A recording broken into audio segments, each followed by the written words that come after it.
Well, greetings everyone, and welcome once again to another Wednesday night right here at the Sports Crib. Boy, I see we have some almost famous people here tonight. I don't know. I might have to turn the show over to Dave and let Dave run the show. But hey, Dave, what's going on tonight, man? I got you up here. Oh, you were there. There you go. So, back home after I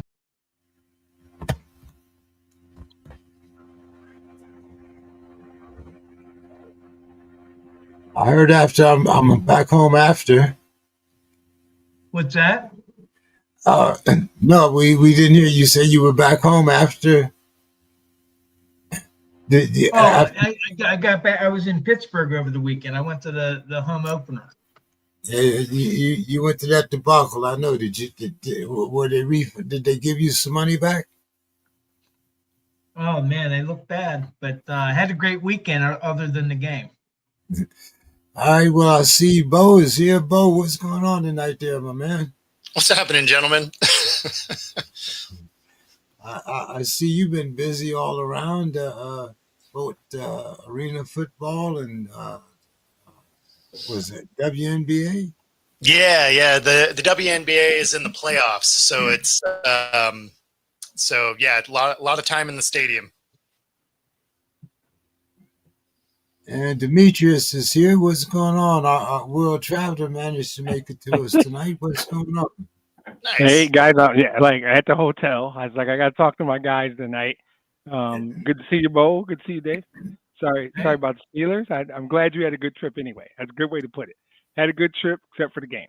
Sometimes that happens, right? Exactly. I wasn't gonna pile on. Like, well, don't worry, Bo. I'll give you a chance a little later on. Yeah, James will do that. But guys, what do you think about this guy Raleigh?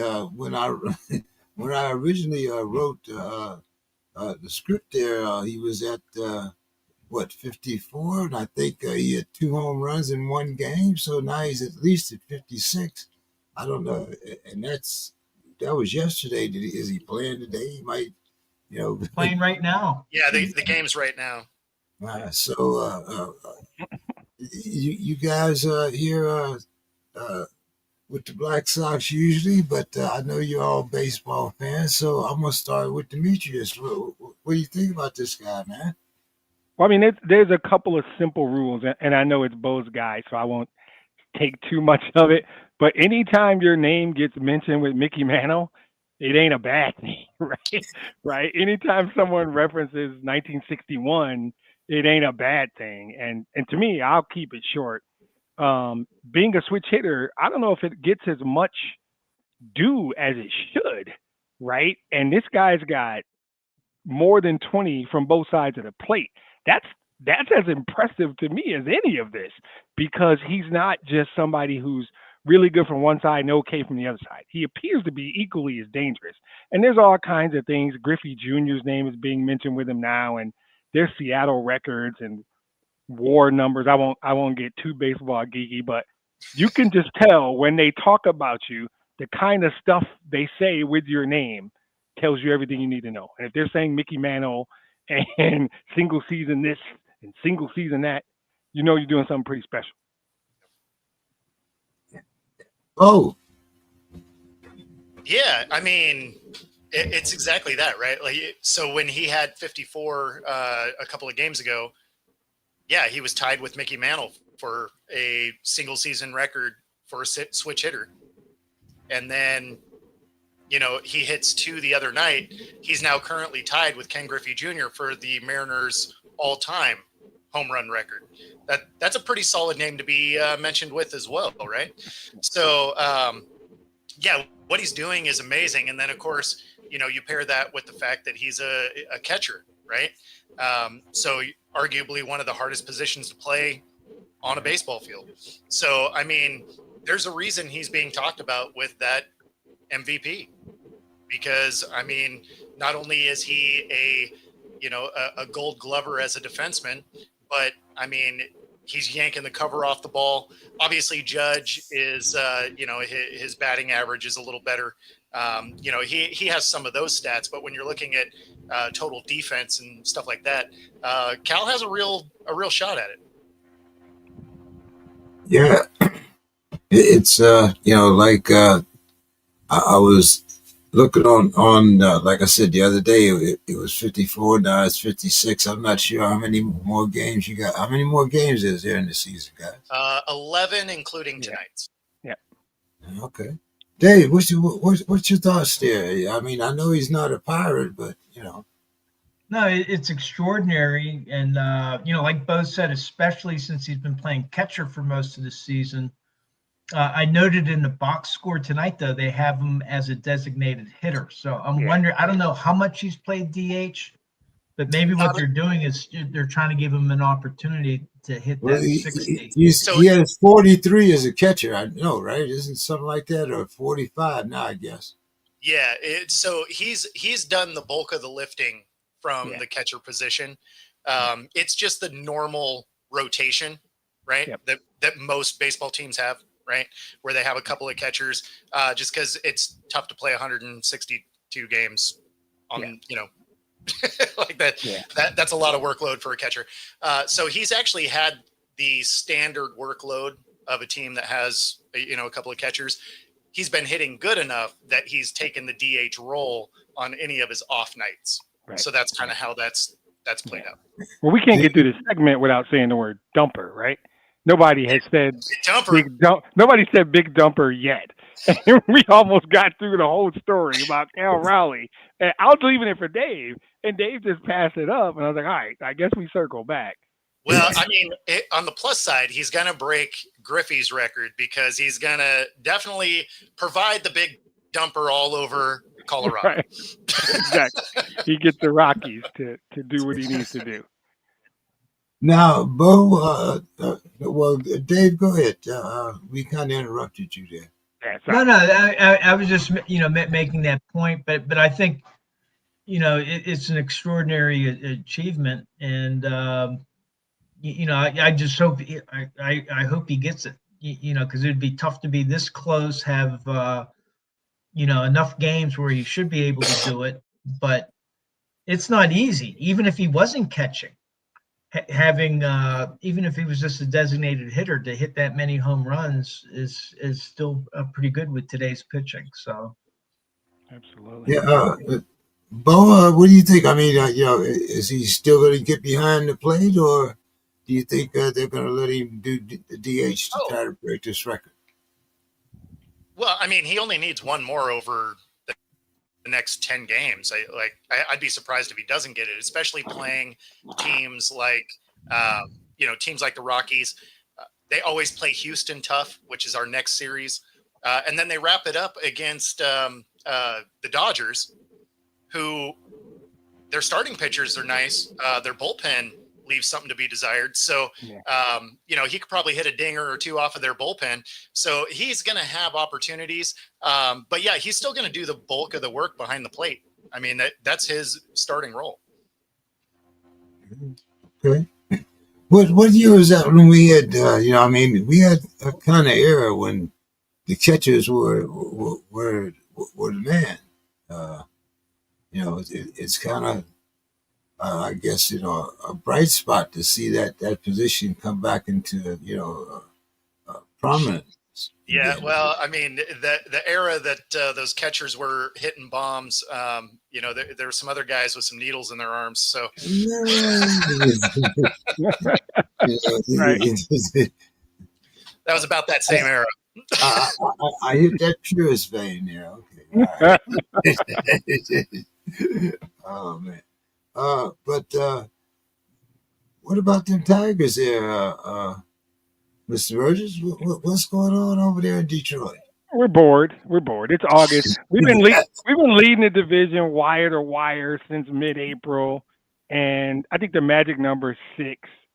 And so we got a little bit of work to do. I think that Cleveland's scrappy. They're not going away, but it's the magic number 6, and we still have Tarek Scuba last time I checked. I'm not too worried about it. I think that they've had the best record or the second best record in the AL for the bulk of the season. The makeup of the team is a Detroit team. It's made up like the city. They just outside of Scooble, I mean, Riley Green's an all-star and a really, really good player. And then we just got a bunch of scrappy dudes that just show up for work, and we have one of the best managers in baseball in AJ Hinch. The key thing is playoff baseball is different than regular season baseball. Because in regular season, you play every day. You've got to have in a perfect world, Bo can check me if I'm wrong. You want 4 guys and then something you can work with on the 5th day, whether we call it pitching chaos or bullpen session. Mr. Carroll, good to see you, sir. But the difference is in playoffs, you get a day off, right? So in playoff baseball, in theory, you really just need 3 guys at the top and the back end of your bullpen. And that is why I'm not worried about the Tigers, because in a 7-game series, Scooble can pitch 3 of those games if we want him to, right? And then whether it's Jack Flaherty or Casey Mize, I like the pitching that we have, and then we just got these guys throughout the lineup that find a way. I think they're a little bored now. We'll eventually put Cleveland away and finish first or second. Probably get a bye. I don't really care that much about it because, like I said, every 4th or 5th day I get to put Tarek Scooble on the mound. So I'm not really worried. I'm ready to get to the playoffs. I'm bored. I shouldn't say they're bored. I should say I'm bored. I'm ready to get to the playoffs and see really where this team stacks up. We took 2 out of 3 from the Yankees last week. I like us in the AL. I mean, there's nobody that scares me, put it that way. And the key, like I said, is I get to put Scooble on the bump 3 times in a 7-game series if I want to, if I line it up right. So I like our chances. You guys are kind of messing around trying to lose that first round bye, though. They're bored. I don't think they're going to. But if they do, I'm not worried. Whatever. I really want them to just go ahead and put them. We got 4 more, 5 including tonight, against Cleveland to put them away. And the magic number is only 6. So see, this is how you know I'm a Mariners fan, and I've endured this team a long time. And that is the correct word for it. We are leading our division. We're 2 games behind Detroit for a potential bye. Right. I'm still not necessarily convinced we make the playoffs. And I'm not worried about that at all. We have 10 games left. If you got a magic number, you're doing something right. That's my feeling. If you're in September and they're talking about you with a magic number, you've been doing something right. And baseball is that game that it's not about streaks and all that, man. It's 6 months. If we get to mid-September and you're there, you deserve to be there. You're there for a reason. You're there because you're good. There's no reason to not be confident about your first place team who's got a 5.5-game lead in mid-September. What the hell have you been watching all summer? Because they've obviously been doing something right. That's the difference is you got some room. Whereas, us and Houston and the Rangers, we're within right there. 3 games of each other, right? And then, I mean, when you're looking at the bottom of the playoff, Boston is half a game behind Houston. The Guardians are, close. I think the Royals finally just decided they might do that. Yeah, they decided Cabo sounded nice, but outside of that, that, by the way, it's very nice. That third spot is no joke in the AL. Yeah, absolutely. So but short answer is I think we'll be fine. We're able to get to the playoffs. That's all. Bill, we were talking about Mr. Raleigh there, and as I noted when I first sent it out, it was at 54, but he's at 56 now and counting. So what's your thoughts on Mr. Raleigh? Got all my baseball guys in here tonight. Good evening there, Mr. Scott. The Twins are 20 games back. Scott's not a baseball guy. What the hell are you talking about? Good evening. Good evening. I'm great. Twins stopped playing baseball in July. I don't know why you called him I'm great to be in the midst of such great patriots. Yes, you are. Some of the greatest patriots. It's just wonderful to be in your midst. Right. So thank you. Thank you very much. I'm so humble. I'm very humble. And Dave appreciates it. Dave appreciates the accolades. To allow me to be in the midst of such greatness. So thank you very much. Thank you. Go ahead, Bill. Your thoughts on Mr. Raleigh? Well, as I was saying, I mean, he's good, right? I mean, I think that we've established that he's good. The question sometimes comes up when someone's a really great hitter is how long do you let them stay a catcher? I'm hoping it'll be like we've seen with at least a few where they just leave them alone, like with Piazza. I mean, he messed around a little bit with playing first, and I think he might even had a couple games at third, but people usually let him play his natural position, which is catcher. I'm hoping that's what will happen. We don't get to see too many truly great hitting catchers nowadays. So I'm hoping that they just say, you know what, if you end up playing a year or two less at the back end of your career than you would have, it's worth it. Because very often you are platooning that position to a certain anyway because just the demands on it. The ability to have somebody who is a above average defensive catcher and a once every 25-year offensive catcher, I think sort of tilts the field a little bit if you can put together the right team around it. So that's a terrific baseball player. And I hope that the people who are, trying to quote unquote protect him don't win the argument and he gets to stay at catcher. So he's going to get to stay at catcher because the Mariners are never going to care about the backside of his, because they're not going to pay him. So as soon as his contract comes up, whatever the next team is can deal with that situation, but he'll be a catcher as long as he's in Seattle. Yeah. But catchers don't seem to have that long. I mean, look at the great hitters that were like Yogi Berra. Guys that were really hitters, they ended up going to left field, going to first base, and so I just don't think that all these great catchers are going to catch their whole career, especially if they got a big stick. Especially if they have a big stick. I mean, for every person you mentioned, I can also throw back at you that while Johnny Bench occasionally lined up someplace else, 88-point-something% of the games he played in his career were caught. Yeah. Carlton Fisk, the number's slightly less, but not that much less. You can. But Bill, you just pulled the greatest catchers of all time. You didn't pick regular dudes. You just chose probably the two greatest catchers ever. That's not the bar. To me, it's not even about his big stick. It's about his big body. You can't do that. And I think this is Mr. Scott saying, your body's not meant to do that. He'll be a DH in Boston when, like Bo said, when Seattle's done, he'll DH in Boston, which is the right move, right? Business move, right for longevity of his career, right for his productivity. It doesn't make Bill happy, but it's the right thing in every other respect because maybe he won't be Carlton Fisk or Johnny Bench. Okay. So two things going to be true. He's going to do it his entire career in Seattle. Exactly. Here's my last thing is you don't know what someone can do unless you let them try it. But two, the human body wasn't meant to catch. Period. I mean, it's not a natural act, right? There's nothing normal or natural about. Like you can look at positions in baseball and say, "Oh, that's like something I've done when I'm not playing baseball." When you see an outfielder run over, grab something and throw it. When you see even a second baseman or a shortstop, that looks like something you might have done in another sport, or even just, maybe you work at a food plant where you have to, occasionally pick stuff up and throw it. There's nothing analogous to other human activities that is like what catchers do. It is not like any other human activity. So by its very nature, it's an unnatural event. It's an unnatural position that requires unnatural things. I already get that part. I just think it'd be really cool to see how far he could take being the greatest power hitting catcher since Johnny Bench. I just thought that'd be cool. Yeah. So, Bill, what I want you to do is go put on every day for the next 6 months, go put on 12 pounds of equipment, 15 pounds of equipment, and do 115 squats over 3 hours. Got to do it in 3 hours. Do 115 squats with 15 pounds. Right. And plus, he doesn't hit 250. He doesn't hit 250. He's not a high average.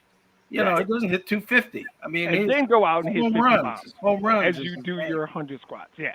It's not natural. I think for the best for business, wherever he is going to eventually be for him to DH. That's what's going to happen. Bill, are they setting off fireworks in Chicago? The first time you guys made the playoffs since what, 2020? I don't think anyone sets off fireworks based off that. Chicago baseball is two very different things, right? And I'm more a White Sox fan than I'm a Cubs fan because I actually care about baseball. So you have that's a shot. Great. That was awesome. What a shot. Man, Cubby's just taking strays. happy birthday to me. So you have this wonderful edifice up north where tourists go and people have open air dating, and they do also have baseball games. I want to make it clear there are baseball games played. And then you have this rather nondescript, quote unquote, ball mall on the south side of Chicago where only true hardcore baseball fans go, because it is not a tremendously fun environment, to be honest, other than, the fun of baseball. The special days, the giveaways. Yeah, the occasional, it's a Mark Burley bobblehead or whatever. They do that too, but mostly it's like, hey, I got a scratch off for 50% off a deep dish pizza or whatever. It's you're there to watch a baseball game and maybe drink a couple of beers and probably a fairly, mid-level piece of food. But hey, don't forget your car got stolen. No, it's right off of 94.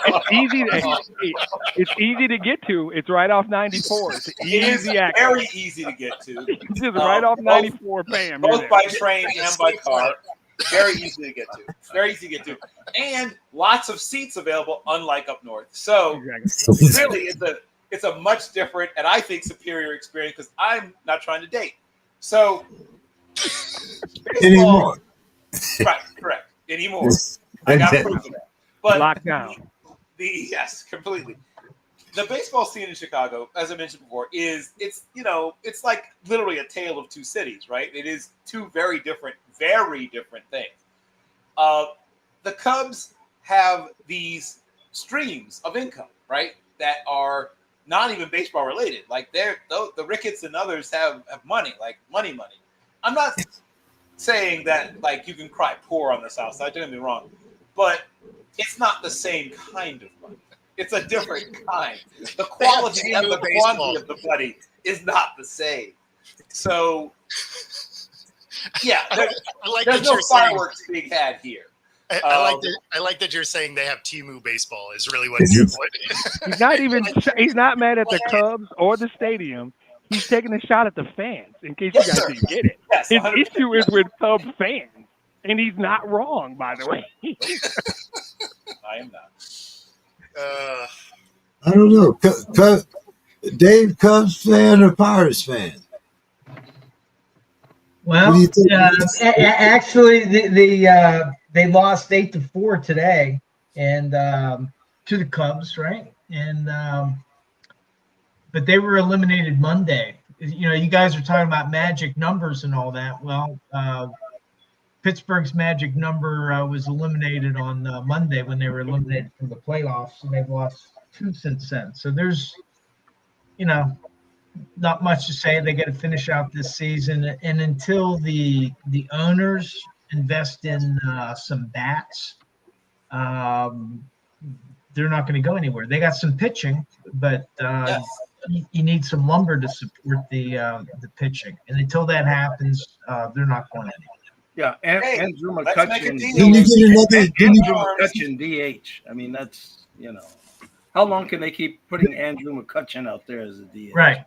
Well, they brought him back, really to try to attract fans back because he had been very popular, and then they traded him away. And great in the club, and he loved playing in Pittsburgh. Named his son Steele, and then they got rid of him, and so the Pirates fans are kind of disgusted with the ownership.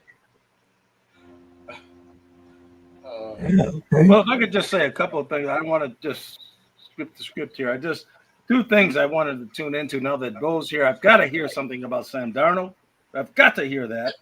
And then I need to hear from James and Dave about your great Pittsburgh Steelers. Oh, We haven't gotten to football yet. We haven't gotten to football. hold on. He's on the way out. He's a wrap. He's on the way out. Is this the man that lost to the Falcons 20-6? It's gonna be hot tonight. It's gonna be hot tonight.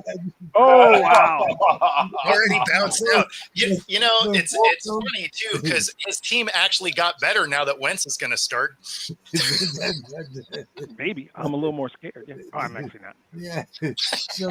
Well, that dish bounced right back. Must have bounced off the screen. That was an early bounce too. He signed up. We haven't even started football yet. We were doing a little bit.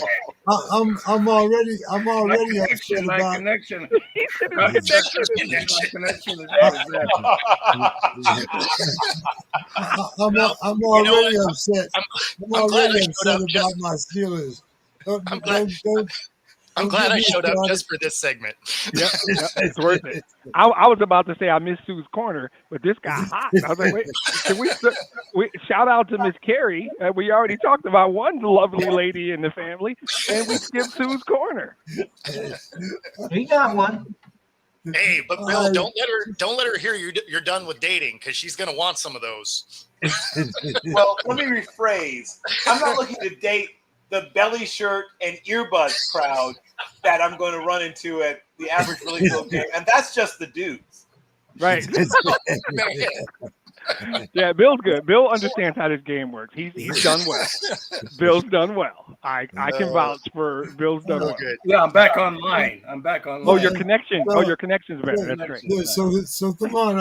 No, actually, that makes a lot of sense because that was the same connection that McCarthy had with his receivers. Exactly. But bump. Ouch. I can take the smoke. That's it.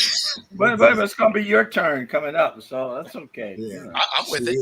I already got mine. So I mean, But anyway, Dave, can we do a little Sue's Corner here? Maybe. Yes. We'll on in a minute. Yeah. Yeah, and it's football related and something that we talked about a couple weeks ago after the 70-yard field goal.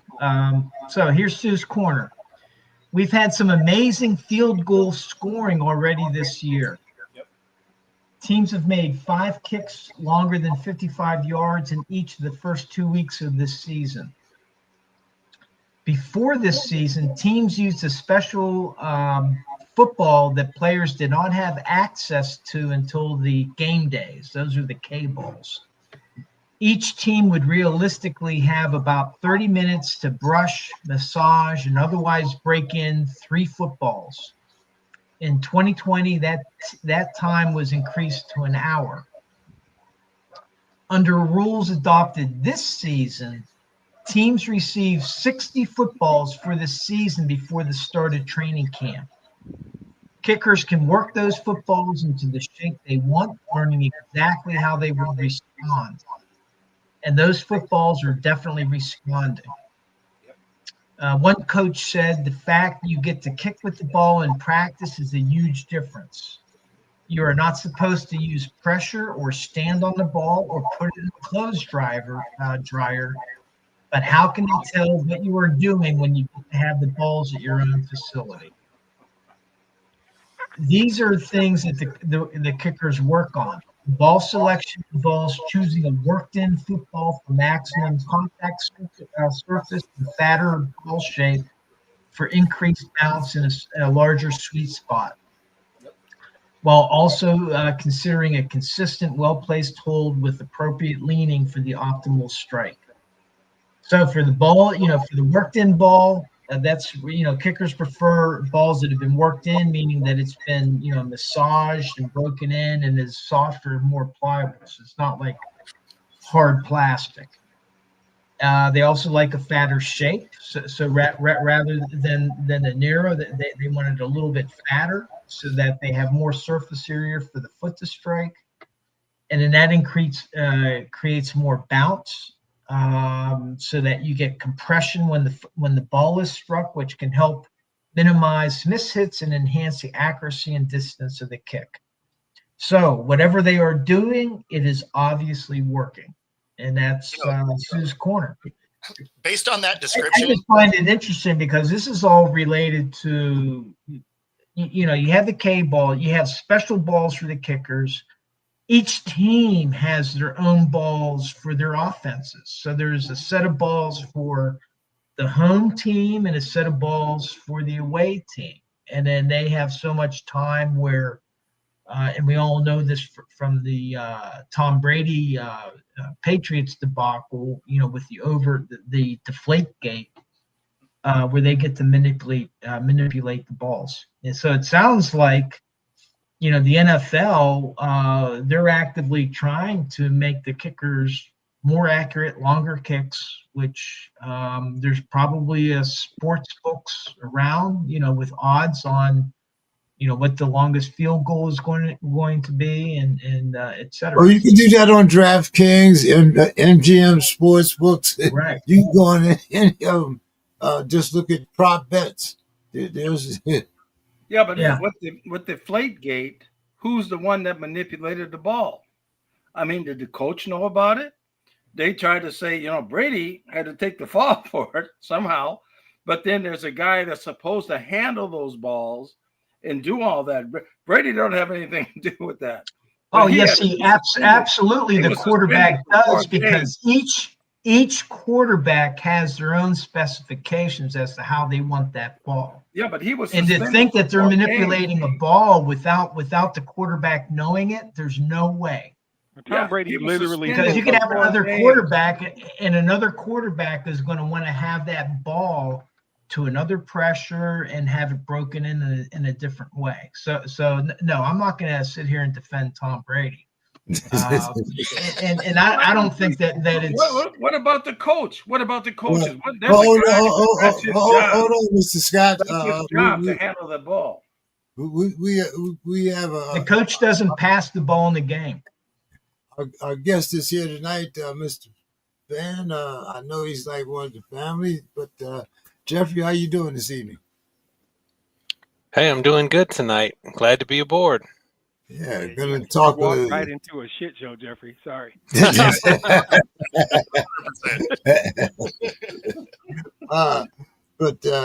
So Jeffrey, there's a lot of things happening in college football, especially a lot of things around your conference here. Being the guest, I'm gonna let you kind of start out here.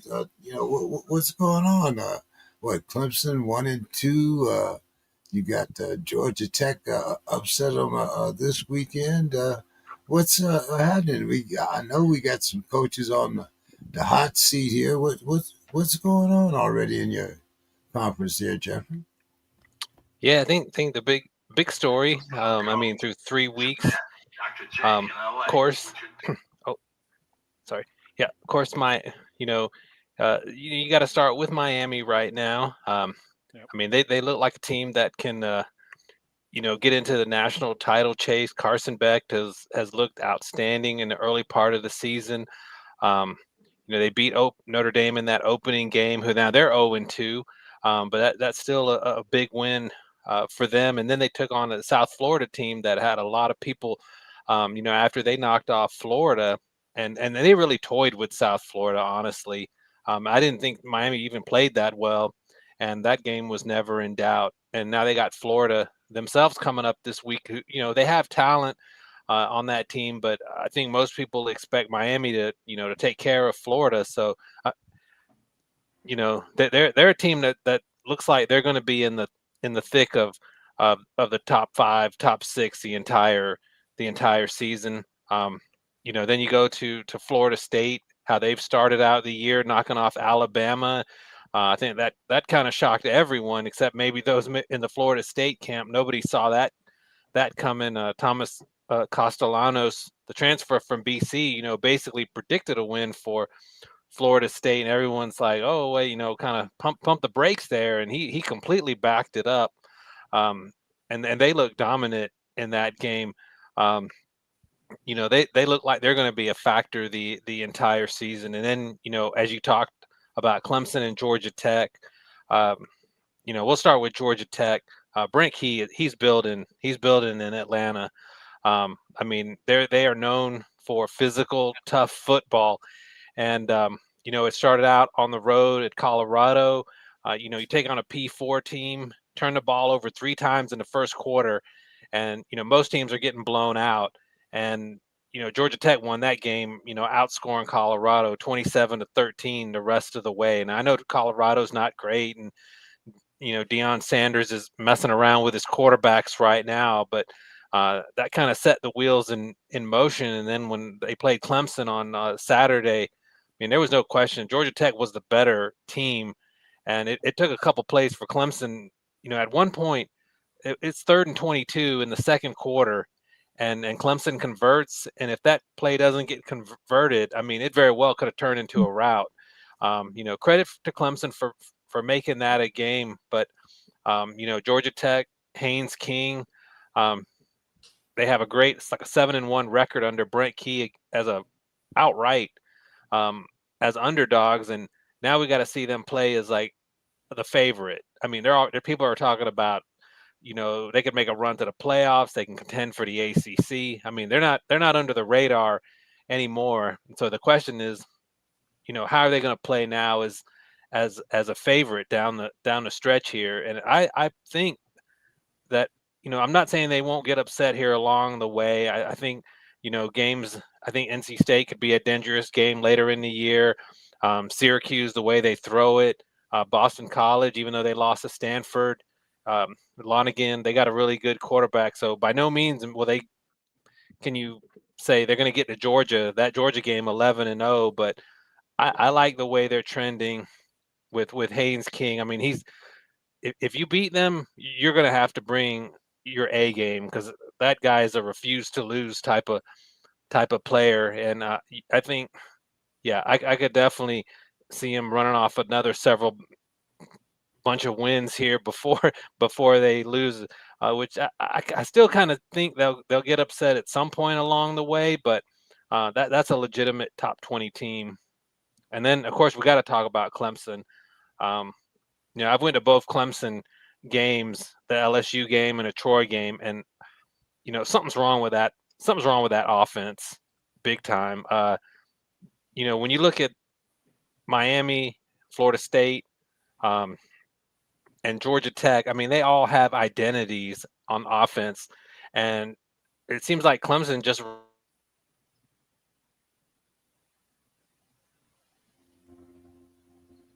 Did we lose Jeff? Oh, I thought that was on my end. They don't know if they want to be a passing team. They don't know if they want to have balance. Plays that were made 2 series ago seem to have no difference on what they run later in the game. I think Garrett Riley, as an offensive play caller, is really struggling right now. And the defense, which was supposed to be dominant and has got NFL talent all across that unit, has been good, but it has not been nearly as good as many people thought it would be. I mean, they're not coming up with stops late in games. When they got in that Georgia Tech game, Haynes King goes on a 90-yard drive for Georgia Tech to take the lead in that game in the fourth quarter. And against LSU, they couldn't get the stops they needed in that game. And then, even against Troy, I mean, they give up 16 points in the first half. The offense is a mess. And, the second half is a little bit more like you would expect. But, I mean, they've shown flashes, but they haven't put a complete game together. And I'm telling you, this weekend, when they play Syracuse, if they're not, if they don't get things corrected, they're going to be in another dogfight with Syracuse, because that quarterback transfer from Notre Dame, and Angeli, he's one of the leading passers in the country. And if that defense is not ready, I mean, they're going to put up points. Now, they're not great on defense, but Clemson's terrible on offense right now. And that game could be a lot closer than that 17-point spread. So, yeah, I will tell you that those are like the big highlights. Cal and North Carolina State, those are 2 undefeated teams too. And they're a little bit under the radar, but they got really good quarterback play. CJ Bailey, and I just call him JKS there at Cal, because I don't even try to attempt to pronounce his name, but he's a freshman quarterback. who was also being highly recruited by Oregon. He went to Cal, and you look at Cal's schedule with that quarterback and that opportunistic defense. They don't have to play Georgia Tech, Florida State, or Miami. They could be your dark horse to get to Charlotte. What about the Irish and A&M? What do you think about the way the Irish are starting out? Notre Dame's got all kinds of issues defensively. They made the quarterback from Texas A&M look like a Heisman Trophy candidate. I mean, Notre Dame had to have that game. After they lost to Miami, they don't have the schedule the rest of the way that's going to make up a lot of ground. They could get a ranked USC team. NC State might be ranked at that time, but really there's not a lot of meat on that schedule after that Texas A&M game. And table, Notre Dame's going to have to run the table, and if they don't fix their defensive issues, I know Carr is he's a good young quarterback, but he can't carry that team if the defense is going to play the way they have most of the year. I mean, if Miami wouldn't have gone conservative in the fourth quarter and almost blew that game, I mean, they were up double digits on Notre Dame in that game, and the Irish, they've got to fix those defensive issues. Yeah. Texas A&M, for their part, man, they look explosive on offense, though. I don't see them, coming through the SEC with the Georgias and the LSUs, but they'll be a factor. That's for sure. Bo, you got any questions for Jeff? No, I'm just hoping my Huskies can have a good showing in our conference. Yeah, I got a question. Do you think the transfer portal stance is catching up to Dabo? I do, and I mean, I think he's starting to show some signs of embracing it, right. But it's a little bit late. It's late. I mean, yeah. I mean, he got the transfer from Purdue, Held, who's probably been like their best defensive lineman this year. So he is starting to embrace it, but you're caught behind the 8 ball. Yeah. I mean, they have a converted wide receiver playing running back, and Adam Randall has been, he's been pretty good. You really can't, look at him, but what about the depth behind him? There's nothing behind him. And then you look at Georgia Tech, they got a player from Penn who's backing up Jamal Haynes. And, you can't tell me Clemson couldn't have gotten someone, a top player out of the Ivy League or out of the MAC, to add some depth, or, found a quarterback, even though I know Klubnik came back as a Heisman, candidate and NFL pick. But, I mean, there's not much behind him. There's Vincenta behind him. But, knowing how he's been erratic most of his career, I mean, he could have found someone that could maybe push Klubnik a little bit. I mean, right now Klubnik could play as bad as he wants to play, and he's not going to get replaced. That's what it really seems to be showing, is that without the depth, there's no moving guys from positions is an indication you don't have depth when you're doing position changes like that. And it's like he let that time go by, and now he's behind the 8 ball. And it's showing on the field. Exactly. I mean, they have, recruited pretty well. They have that kind of depth. But, I mean, these transfers coming in from other schools, and you see other teams do it. I mean, they have players with 2-3 years experience. And, give me a good quality small conference, all conference player, over a 4-star person right out of high school. And a lot of times they're gonna end up winning. At least they're gonna push, that young player, and that's what they're lacking from the player side. And the struggles of Garrett Riley, though, have been pretty surprising. I mean, he was so good at TCU, and that offense just has no identity at all right now. Yeah. Yep. Agree. Bo, what's happening on the state tour? I mean, I don't know. We'll see.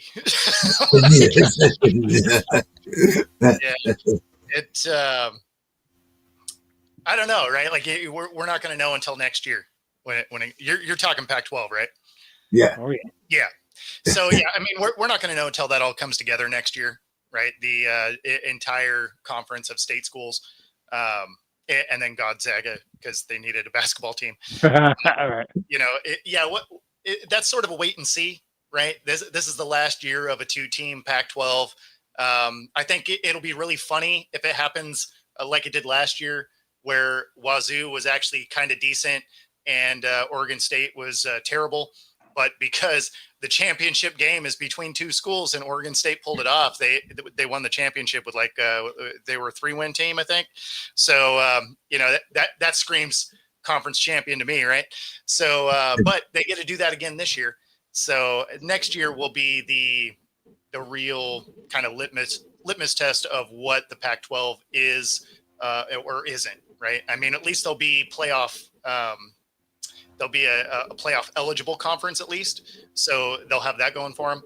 But outside of that, I don't know how competitive it's really going to be. That's just going to be the class of 5 or 6, right? So, but they got a TV deal.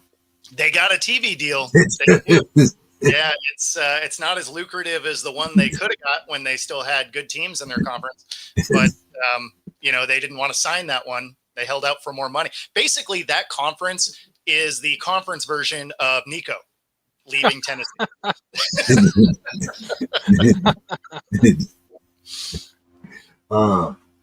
Jeffrey, what do you think about the new portal rules? They closed off the one, right? Yeah, I didn't get a chance to read it. I saw the headline that they closed the window.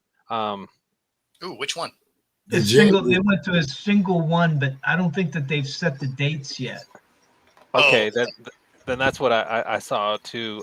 Yeah, I'm definitely all for that. I mean, right now any rules that bring some guidelines to the transfer portal, I think are a good thing. Now they just have to get the timing right. I think I would kind of hope it would be maybe after the postseason, so that the bowls can kind of return to being, you know, fun and meaningful. But I know there's that factor of school, so maybe they can kind of reach some kind of compromise towards that, and maybe open up the portal, you know, towards the end of the following academic year or something. You know, however they do it, I'd like to see the bowls kind of return to, you know, actually being meaningful. I mean, I know it'll never be the way it used to be because of the playoffs, but I think you would see more players play in those bowl games if they moved it. So I'm all for, you know, a single timeline. That'll help, you know, coaches plan. That'll help rosters be you know, put together for teams to prepare instead of the way it currently is. So, you know, the NCAA hasn't done a lot of things right with the portal, but they might have accidentally fallen on one that makes sense. We'll see. Yeah. It's a mistake. I They really got it hope- right. It was a mistake. Right. Well, let's hear from Bill. You know, he watches 500 games a year. My understanding is that it'll be available up to 2 weeks before the playoff semifinals. So in an odd sort of way, it works against you if you are in the playoffs, because you're really scrambling around because you're still trying to prepare for playoff games while you're trying to get whatever your portal business done. That's my understanding of what they're currently going to do. So as was mentioned, for both FBS and FCS, there'll be one open window, with the exception, once again, of players like we just talked about, Virginia Tech or whatever. If they fire the coach who recruited you, then, you know, all bets are off. But outside of those and a few other exceptions, I believe that's what's going to happen going forward. Really quickly, on Jaron Kiave Sangapututele, that kid has been terrific. And I remember when everyone was sort of losing it in Cal when they lost Mendoza, and I thought Mendoza was fantastic. This kid might be better. And it's not that difficult. Just treat it like you do Tagovailoa. There is a silent N right after the A. So it's just finesse. JKS, Bill. No. And the W is pronounced like a V. Other than You can do that. it's the simplest name of the world. It's just You got it. Sangapututele. It's not that difficult. JKS. I'm sorry. You're my guy, Bill, but I ain't trying it. It's the Office Space. It's Naga not gonna work here anymore anyway. Right, Well, that kid's gonna work for a while. He's gonna be working on Sundays. He's gonna be working on Sundays. That kid's gonna be around. I think I wanted to ask about Cal, right? Because both Cal and you mentioned also NC State, who also have an extremely talented quarterback. You mentioned Mr. Bailey, who, I'll be honest, he reminds me both physically and sometimes even in style of play of a young Randall Cunningham. I think both those guys one day will be stars. Or, Sangapututele and Bailey have enormous potential. And no offense to the SEC, but if you watch young quarterbacks with NFL talent, the ACC is the place to be watching football, my friends. There are a bunch of super talented young quarterbacks in the conference. I was going to ask you, in addition to Sangapututele and Bailey, who else do you like amongst the quarterbacks in the conference, Jeffrey? Well, I like, you got the big names. Carson Beck. He's playing, like the way they expected him to play going into the season last year at Georgia before his receivers dropped everything in sight. So, now he's got a good receiving crew, a good offensive line, and he's really showing out. He looks like a pro when he's back there. And so I had him as one of the 2 or 3 best quarterbacks in the ACC, and he's kind of exceeded that, just how well he's played. And it really looks like a good fit there. He's probably going to be a first or second round pick, I think, next year. So you got Carson Beck, Haynes King. He is the identity of that Georgia Tech team. The only concern with Haynes King is, can he keep playing like that for the entire season? He's going to throw his body out there, and he's kind of a slight, he's a tall guy, 6'2", 6'3", but he's not built like Cam Newton or anything. So that's maybe something Georgia Tech's going to have to, manage. But they have a really good backup, who may not. He's a little inexperienced, but Aaron Philo could really play. He might be a better passer than Haynes King. So Georgia Tech, okay, I'm not going to say he's the better quarterback, at this point, but he can definitely sling it around. And they have a really good quarterback situation at Georgia Tech. And Angeli there at Syracuse. He can really throw it. I like Lonigan there at Boston College. He was really good at Michigan State. It was really a surprising loss they took to Stanford. That was kind of a shocker there. Mensah there at Duke came in with a lot of hype out of Tulane, and he's played okay. He's played okay. I think he's got better games in front of him. Then you go around the ACC and the quarterback at Virginia. His name escaped me. He's off to a really good start. Calera? And Tony Elliott, pardon? Calera? I think is that Calera, or did Calera transfer out? It's hard to. I think Calera transferred out. Yeah, okay, you're probably right. I'm trying to think who's that. Oh wait, they got to transfer in though. Oh, that's right. I can see him in my mind. Another guy can run, and the other guy can actually move. Yeah, you're right. Their offense is as good as it's looked in 3 or 4 years, and I think Tony Elliott's got a team that has a real chance to get to a bowl game. So yeah, the ACC is really. I think Chandler Morris. TCU transfer, Chandler Morris, yeah. Whose dad was a big-time coach in Texas, right? Isn't he, what's the name? Chad Morris's kid?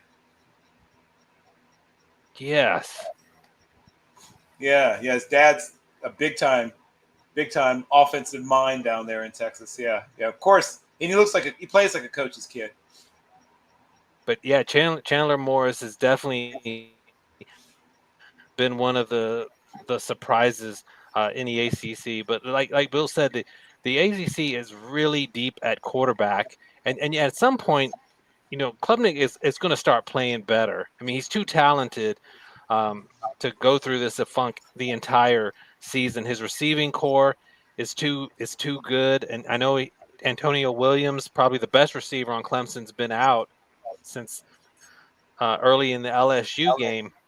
He's going to have better games, but I don't know if you can at any point this season if you'll put him back in the top 3 or 4 quarterbacks in the ACC. It really is a deep league at the quarterback position, and of course, Thomas Castellanos there at Florida State, and he's probably the most efficient quarterback in the ACC. He's having these 9 for 13 type games and 80 yards, but doing a fantastic job running that offense. And then Jennings at SMU, though he hasn't had the year I was expecting, he's talented.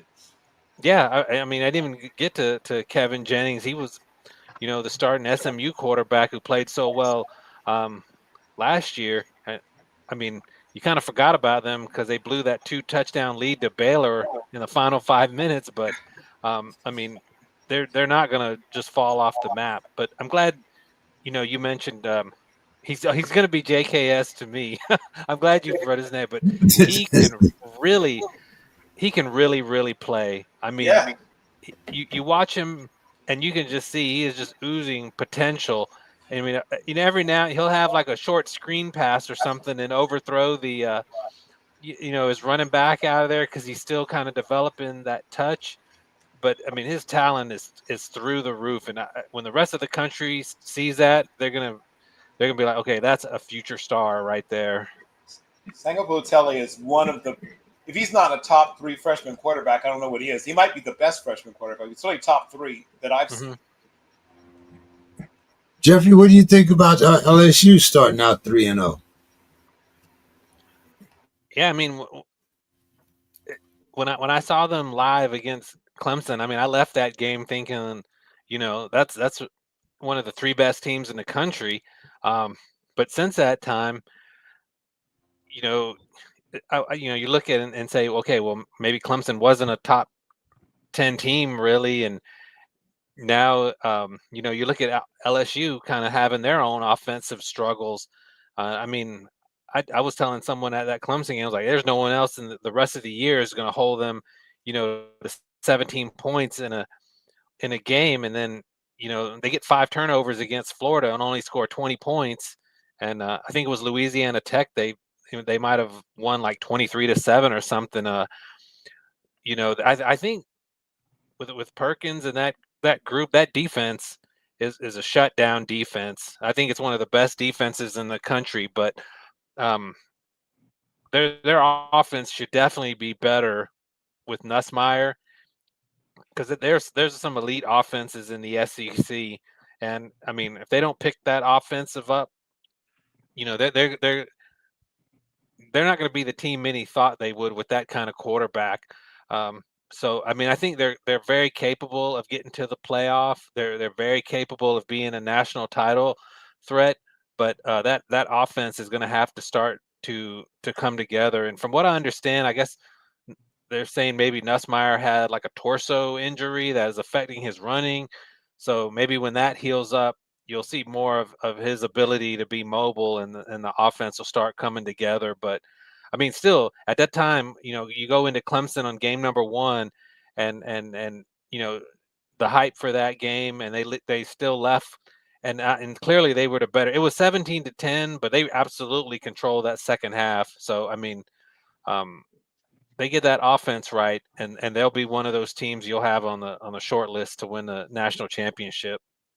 Now you got to talk about Vandy before you go, Jeff. Oh yeah, that Diego Pavia. They went into Columbia and just manhandled South Carolina. I know a lot of South Carolina fans, because we're here in the area, we're like, oh, Lenora Sellers went out. Like, well, you were losing the game before he even got hurt. I mean, he was getting out played before that even happened, and then The kid got some swag. He came in last year with a little swag. Oh yeah. Yeah, that's for sure. I mean, that's another team. They're similar to Georgia Tech in that way. They go and I mean they follow behind their quarterback, and that's the identity of their team. And if Georgia Tech has got the physical toughness and grit of Haynes King, Vanderbilt's got that swag and that confidence from Diego Pavia. And I think the SEC is probably a little bit too deep and tough for Vanderbilt to come out of it and be a playoff team. But I mean, can they score a few more upsets, go 9-3 maybe, and wreck a couple teams' playoff chances? I mean, absolutely. They have no fear at Vanderbilt, and their quarterback has no fear. Um, Sellers being hurt or not, they absolutely dominated South Carolina in that game. Yeah, a lot of people. Pavia Mafia. Yeah. I think I read something he's trying for a 7th year, or is that Well, supposedly he's not, but his agent is. I don't know how that works. Diego has said it wasn't his idea, supposedly, but yes, his agent is seeing if it might be possible. Wow. Oh man. All right, Jeff. Hey, always good having you on the show, talking a little ACC. In a couple of weeks, we'll have you back, see what's going on down there. Maybe start talking about some Heisman possibilities and whatnot. But give us your final thoughts there before you leave us, Jeff. Yeah, I mean, I'm not going to say the ACC is as deep as some of the other leagues. They're not. The bottom of the league has definitely struggled out of the gate. I mean, we saw what happened with Virginia Tech. They've already fired their coach. They got destroyed by Vanderbilt in the second half, and got clobbered by Old Dominion at home. And we saw North Carolina with we didn't even talk about that. Belichick and TCU, just ran them out of their own stadium. And we'll see if they get things turned around. So the bottom of the league, it is what it is. But the top 5, 6, 7 teams in the league, this is going to be a race in the ACC. Clemson is not just going to completely go away. You got Miami and Florida State, and they've got the chance to have the biggest Miami Florida State game, in maybe 20 years. I mean, it could potentially be a top 6, top 7 matchup.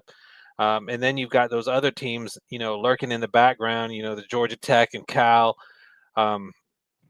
who could factor in this race down the stretch. Virginia's an improved team, and we wouldn't mention Louisville, who's got a real soft schedule out of the gate, but could be a factor. So, I mean, that race for Charlotte and to get into the playoffs, it's going to be quite a race in the ACC. It's not a one-team league, where I think you're only going to have one team make the playoff. I expect to see multiple, teams from the ACC in that playoff chase. Now, how many they get in the end will be up in the air, but I think there'll be at least 2, and they're come November, there could be 4 or 5 teams that are still, very much in that race, and that's going to be exciting. It's going to be an exciting year of ACC football. All right, Jeff. Well, always good having you drop by and talk with us, man. Hope to get you back soon. You have a great All night. right. Thanks for having me. Take care, Jeff. You too, guys. Have any of you guys had a chance to watch Arch Manning? I have watched every single snap of both last year and this year, and I have news for everyone. He is a new starter, finally playing against, a fairly high level of competition, and he looks like a new starter playing against a high level of competition. Shocking.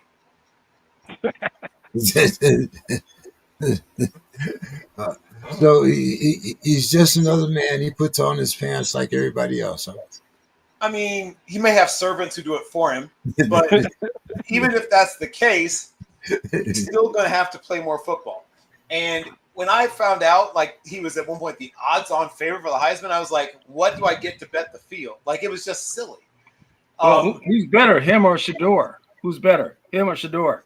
Well, I mean, Shador Well, is 24, almost 25 years old. Arch isn't 21 yet. Like, that's a silly question at this point. That what I would say is that Archibald Charles Manning is just at the very beginning. He is still just barely over 100 pass attempts in his collegiate career, people, right? He's just beginning. The first time he's seeing these things is the first time he's seeing these things. I've seen me in a year, right? And then I'll tell you what I really think I know what he is. I'm not one of those small sample size guys. I'm not going to be like, well, they all, with the old joke, all Indians walk single file, the one I saw did. Like, I like to see him play some more football. But here's what I can tell you. When his mechanics are clean, which they are when there's no, pressure and no chaos going around him, he's capable of throwing the ball extremely well. He can layer it over the top of linebackers and drop it in front of safeties, all that good stuff. Like a lot of young quarterbacks who aren't used to being pressured, when he does get pressured, his mechanics go all the heck. He runs out of clean pockets when he shouldn't. He doesn't feel pressure when he should. He doesn't know how to spot those slot blitzes coming like a guy who hasn't played much football. Like, all the things that are wrong with him are things that I think will be cleaned up in him playing more football. But for people expecting him to just come out and immediately look like the mutant love child of Steve Young, John Elway, his uncles, and Tom Brady was insane. Like, why would you think that? So this is what Bill is saying. Because everybody's politely saying. Right, that's it. Bill's politely saying, because he's too nice a guy. So I'm going to say it for him. I'm going to be Luther, the translator. ESPN sucks. Watch games and form your own opinions, because most of the people that work for ESPN are assholes. It's after 9 o'clock. I can say it. Bo, I got to ask you, man. Bo left us. Yeah, he had to leave the building. He had to drop off. Bo had to run. I'm not surprised because he wouldn't talk about Sam Darnold. See, I told him that before he left. So he what does he do? He ducks out. He ducks. But wait a minute, but now wait a minute, because got some questions down here for you too. I want to know what's happening with my man. All of a sudden, now he's on the IR, ain't he? But anyway, we'll talk about him down the line. But okay, Demetrius, I'll run it over to you then. What's your thoughts here? The Chiefs starting 0-2, even if it was against the Eagles and the Chargers. Yeah, Chargers and Eagles. We're both very good football teams. Yeah, so I think it's context. You know me, I work in stats. So everybody's going to tell you, only 5 teams since blah, blah, blah, blah, whatever. None of those teams had Patrick Mahomes. That's what I'm going to say, first of all, right? I think since the 14-team format, it's been 5 teams out of 42, which is like 12%. But I think 3 of them were last year. That statistics are statistics for a reason, but there's also sometimes an anomaly, and you have to look at them because, like I said, the talent on that team, the guy that plays quarterback, and the guy that's the head coach. I'm not ready to just go, you're 0-2, you're not going to make the playoffs. The statistics say 12%. Nope. When you really understand how to analyze data, you see anomalies also. So my short answer here is just not worrying about the Chiefs being 0-2. I'm not. They're too good. They will find a way. I mean, they will get there. And once you get there and you got 15 under center, it's a crapshoot. Because there's nobody out there I see who, Kansas City couldn't beat them on the – no, Buffalo's really good. Josh Allen's really good. We're not even going to talk about health and where you're going to be in December, January. If everybody stays healthy, which never happens, they still have 15. And they're going to get a guy back from suspension. That's still a really good football team. Really short answer is the 0-2 statistical probability does not apply to this team because of the quarterback and the coach. What do you think, Dave? Well, I mean, one of the things is that their offensive line is they got to correct themselves and give Patrick Mahomes some time to throw the ball. But Kansas City's defense looks pretty good. And I think, and the thing to remember, as Demetrius said, they still have Mahomes at quarterback. And you look at all these other teams. Look how many quarterbacks have gone down in the last couple of weeks. J.J. McCarthy with Minnesota. Uh, Fields was in a concussion protocol.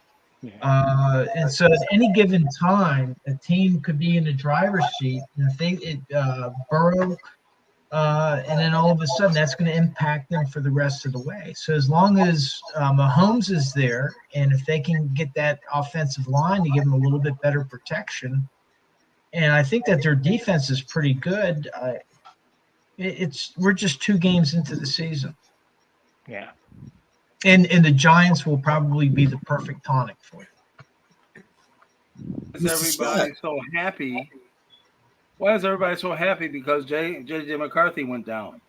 I mean, there's nothing but glee on everybody's. I didn't laugh or smile. I just stated the fact. We're talking about the Chiefs. Don't nobody give a damn. Don't nobody give a damn about your sorry ass quarterback. I mean, that is really something that they put the man. The man's hurt. Okay, the man is hurt. We're not even talking about him. What are you talking about? Okay. Nobody give a damn about your quarterback. So what do you think about the Chiefs starting 0-2, Mr. Scott? Boy, I still think they're dangerous. I mean, I still think they can pull rabbits out of their hat. I really do. I mean, yeah, you lost 2, but as some of the other pundits here have said, it's early. It's the beginning of the season. So I can't really count Holmes out until he's out, until I hear the count of 10. I mean, he just he comes up with something, and I think they just have to get to the playoffs. That's all they have to do. They just have to get there. And if they get there, well, I like their chances when they get there. What do you think, Bill? They're playing the NFC North and then the NFC East, right? Yeah. Yep. So I'm actually was trying to finish and post an article about this Chiefs game that's coming up. I'll have to finish it after the show now, obviously. But here's really where this game will be decided, and it's not the things that people have been talking about. Now, Justin Simmons, to his credit, has actually played well. I believe that Brett Veach at some point will make a deal, and they're going to find another mid-priced veteran tackle who's going to probably at least be in the battle for that other job. Seal Matia has looked good and bad at times. I think they're going to try to solidify that offensive line. But this game that's coming up will actually be decided by big plays, the lack thereof. The one thing that we can say about Russell Carrington Wilson is, despite whatever you say about him, he's one of the best deep ball throwers out there. And if they're able to deny the Giants deep shots, particularly to the immensely talented, uniquely talented Malik Neighbors, if that guy played, it's in a major media market. It's sort of weird how little we talk about how great Malik Neighbors is. I guess people don't watch the Giants that much, but I've watched every single Giants game of Malik Neighbors' career, and that kid's special. So you think the Giants are going to beat the Chiefs? Is that what you're saying right now? That's we're talking Chiefs, right? Oh, all right. You have me worried for it. Now, at that point, I would be concerned. Okay, because I thought that's where you were going. 0-3 is when you start panicking. Okay, what I am saying is Russell Carrington Wilson, still the best part of his game at this point is the deep ball. He's one of the best deep ball throwers in the game. What the Chiefs will have to do is disrupt the timing of those deep shots by getting Wilson off his spot, by denying Neighbors the rhythm and getting to the spot where he wants to be on the field. They'll have to, basically roll coverage to his side, bump him. Even if it's not with a defensive back, you can bump with a linebacker. You can bump sometimes even with a mobile defensive lineman who just comes out and kind of gives the guy a chuck on the shoulder as he tries to go by. But you want to take away the timing on those deep shots. The Giants want to run the ball, but they're not great at it either. These two teams both want to run the ball better and more often than they do. but the Chiefs give up more easily, right? That's the thing about them. I can't wait till we talk about the point spread and see who Bill picks. Yeah, you got me worried. We did a Chiefs topic, and he went into a soliloquy about Russell Carrington Wilson, and I'm like, wait, is he about to pick the Giants? He had me I worried. mean, I've watched every snap of him as a Giant, and the one thing he has not lost is his deep ball. His deep ball is luscious. Okay. Yeah, you just well, he should have stayed with Metcalf then, because that's all he can run. But anyway, so let's I see Dave is back, so uh, we'll have to get our stats from Dave a little later before we go into the next phase of our predictions. But Bill, the Colts, they're off to a 2-0 start Yeah. with Danny Dimes. What's up? So first of all, the things that jump out at you, right? Here's a guy that people thought was going to come in and be a check down Charlie, but he's not. He's in the top 6 in ADOT, top 6 in EPA per play. He is being efficient. He's being aggressive where it's called for. He is getting the ball to a lot of different players. And I think most importantly, he's avoided, you guessed it, interceptions. They are in the bottom of almost all the negative offensive things. They're near the bottom they haven't given up many sacks or tackles for losses. They've stayed for the most part away from third and long, 3rd and 4 or more. They have converted third down in a very high percentage. They are able to go on fairly long drives, but they're able to get deep plays occasionally. And once again, I mean, Jones is pushing the ball down the field. They have probably the best young tight end that we've seen in a while. So there's a lot going on, good things going on in that offense. And the surprise has been their defense, though.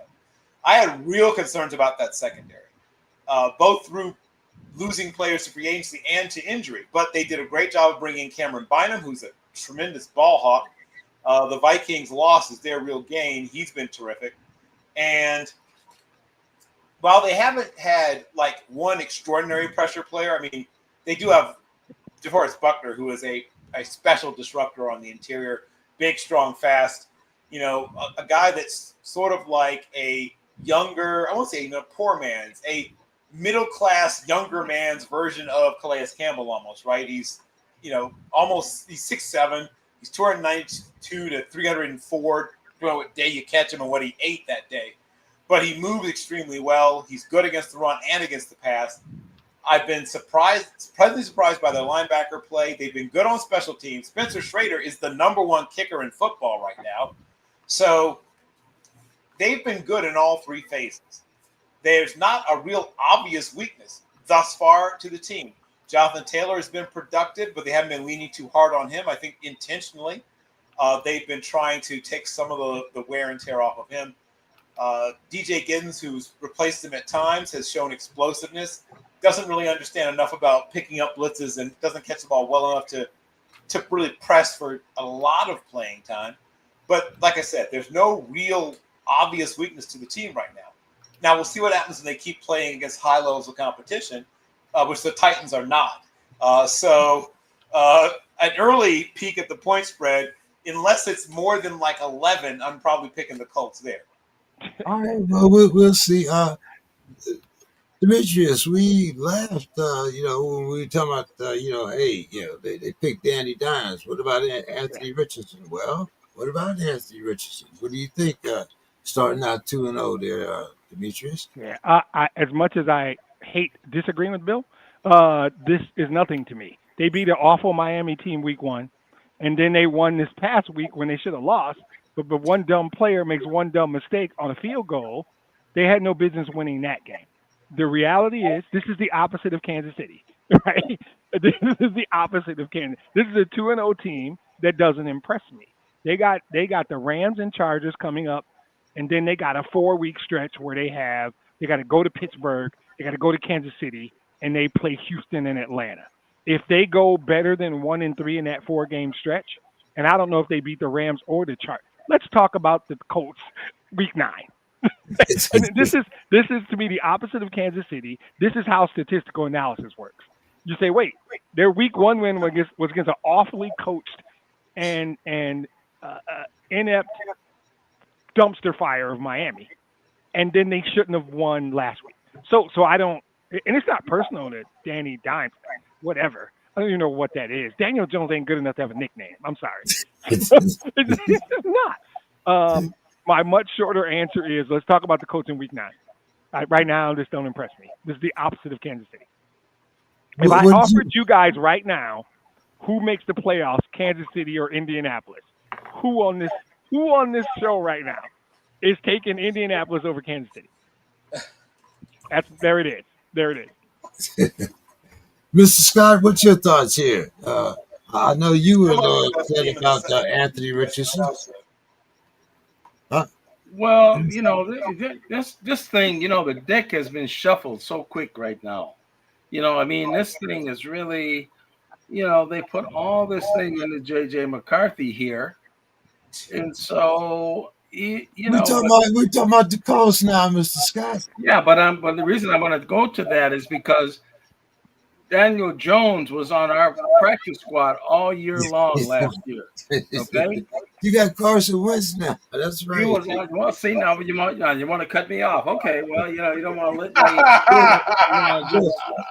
Go ahead, and Mr. so Scott. yeah, we had Daniel. That was the plan.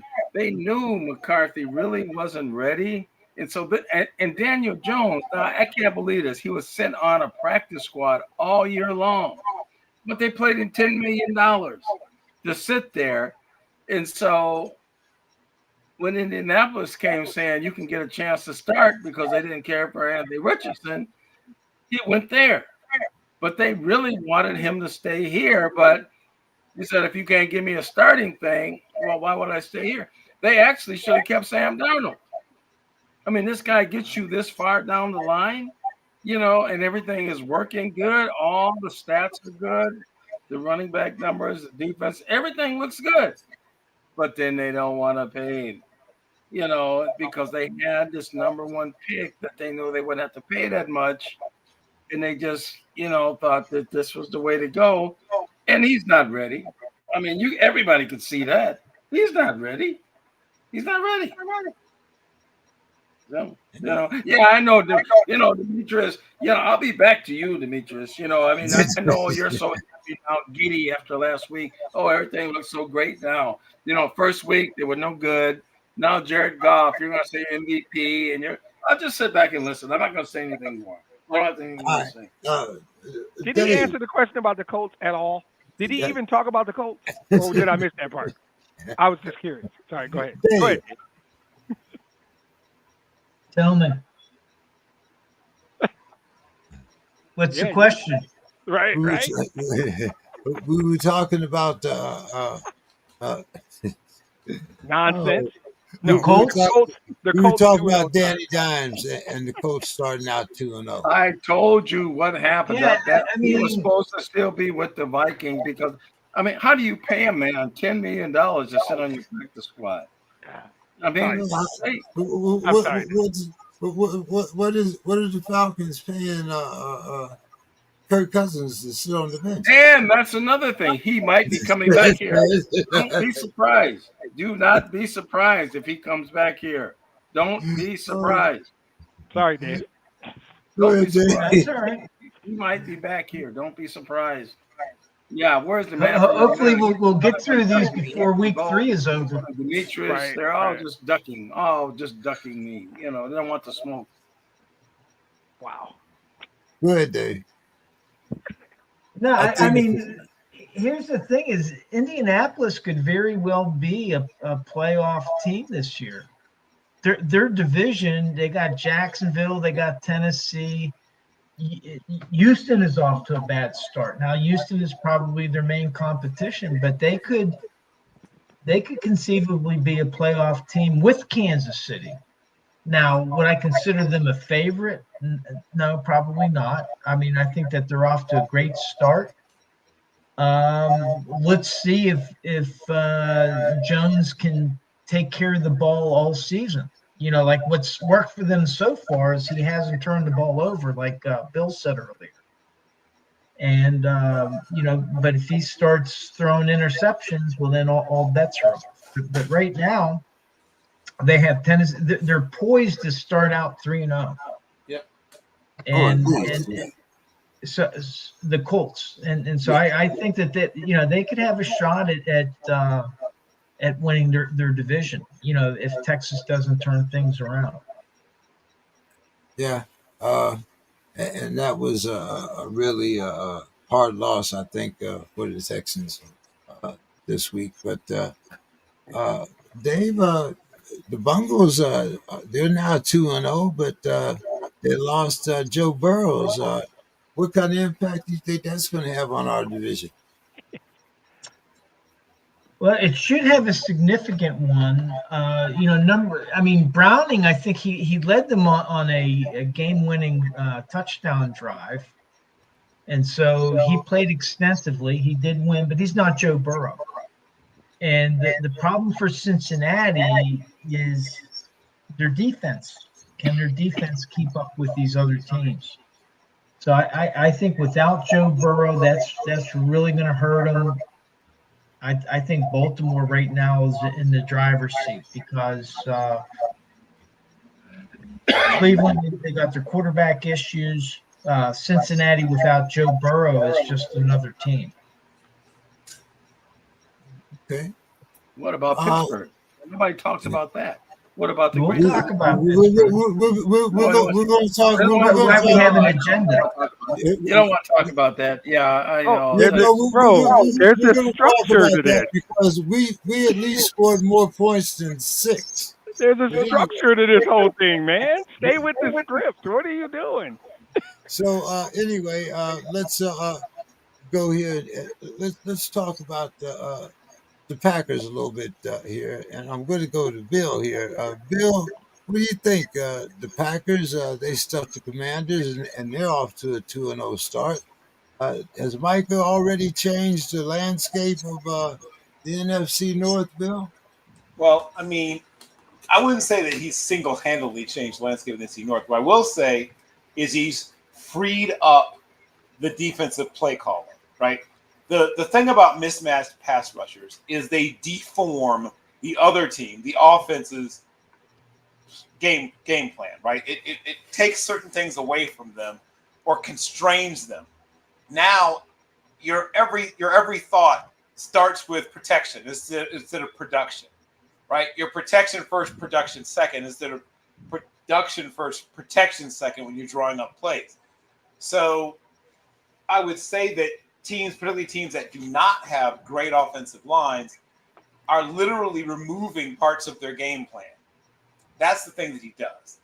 I had picked the Packers even prior to this trade that brought them Michael Parsons as a Super Bowl team. I thought they were going to have a great run this year. I still think it's going to be a dogfight because, the Eagles look fantastic. There's, the North is ridiculous, right? The Bears are probably bringing up the rear, and they're a better team than they have looked, right? Their defense is solid. Their offense is explosive at times, but usually looks a little bit out of tune. But despite the fun we've had at the Vikings' expense, that's a team that could get hot and win games. Detroit is a team that's been there before and wants to get there again. And like I said, I think the Packers have once again, health is a big thing for every team. But if the Packers are healthy-ish even, that's a team that should probably win 12-ish games as well. So that's a incredibly tight division. But the addition of Michael Parsons allows you, as a defensive play caller, to almost never have to blitz, at least when he's on the field. And then when you do blitz when he's on the field, that guy's going to be the freest of free runners, right? Because at least if he's on the side away from where Parsons is, because when you're sliding this way, if you bring someone, either off the edge or you have you combine it with like a twist or a game up front where someone's able to loop outside of someone who's pinned down as a blocker while you're sliding to try to take care of Parsons, it's trouble. It's big trouble because there's only so many blockers. So they're just keeping everybody in, right? the only solution now is to keep in a tight end and a running back or something like that. Now you only have a couple of people to go out for a pass, right? There's only so many people you can assign to protection. And once again, now you're sacrificing production for protection, as I said at the beginning. So that's the main thing he does, is he forces offensive play callers to sacrifice some of their favorites. Okay, so now after that soliloquy, you're saying that the Vikings are going to be last in the division. I mean, that's basically what I heard. I said the Bears. Mr.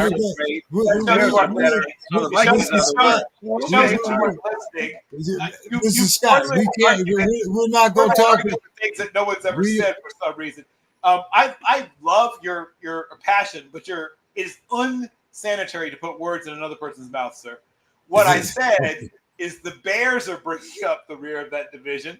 The Vikings will be in the fight for probably the spot right above them, and so the games against teams like Detroit will be very pivotal. And obviously, if the Packers are really good is their starting players. They have a little bit of a drop off if somebody gets hurt.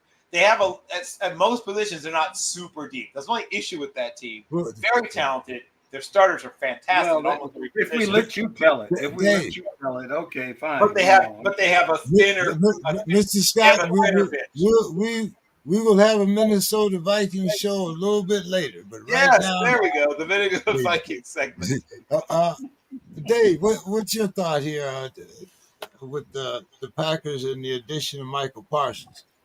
Oh, I think right now this trade is looking great for the Packers. I mean that I think it balances their team. That they got a good offense, a good defense, and I think it makes them very competitive in the NFC North.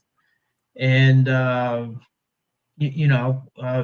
long as they're healthy, not all the other teams are, and so that's a big part of the NFL now in a 17-game season is attrition. So I think right now, and again, we're only it's week 2 that we're talking about, but still they look very strong. The NFC North, I think last week I was like questioning whether they were as strong as they were last year, but I think Green Bay is going to be giving everybody a run for their money. Demetrius, your boys got back on the track. They put up a 50-burger on the Bears. What's up with the Lions there? They're getting some of their guys back healthy again, and they're playing like the Lions. But was it just the Bears or the Lions back on track? Yes, you said it right. It was just the Bears. Mr. Scott. We will talk to you in a minute. I don't even need to do it. I'm fine, James. I know who my team is. For the sake of speed, because at some point we got to go to bed. And if he's going to interrupt everybody to talk Minnesota, why don't we just talk about Minnesota and get to the picks? I don't need to do anything on the line. I know who my team is. I'm good.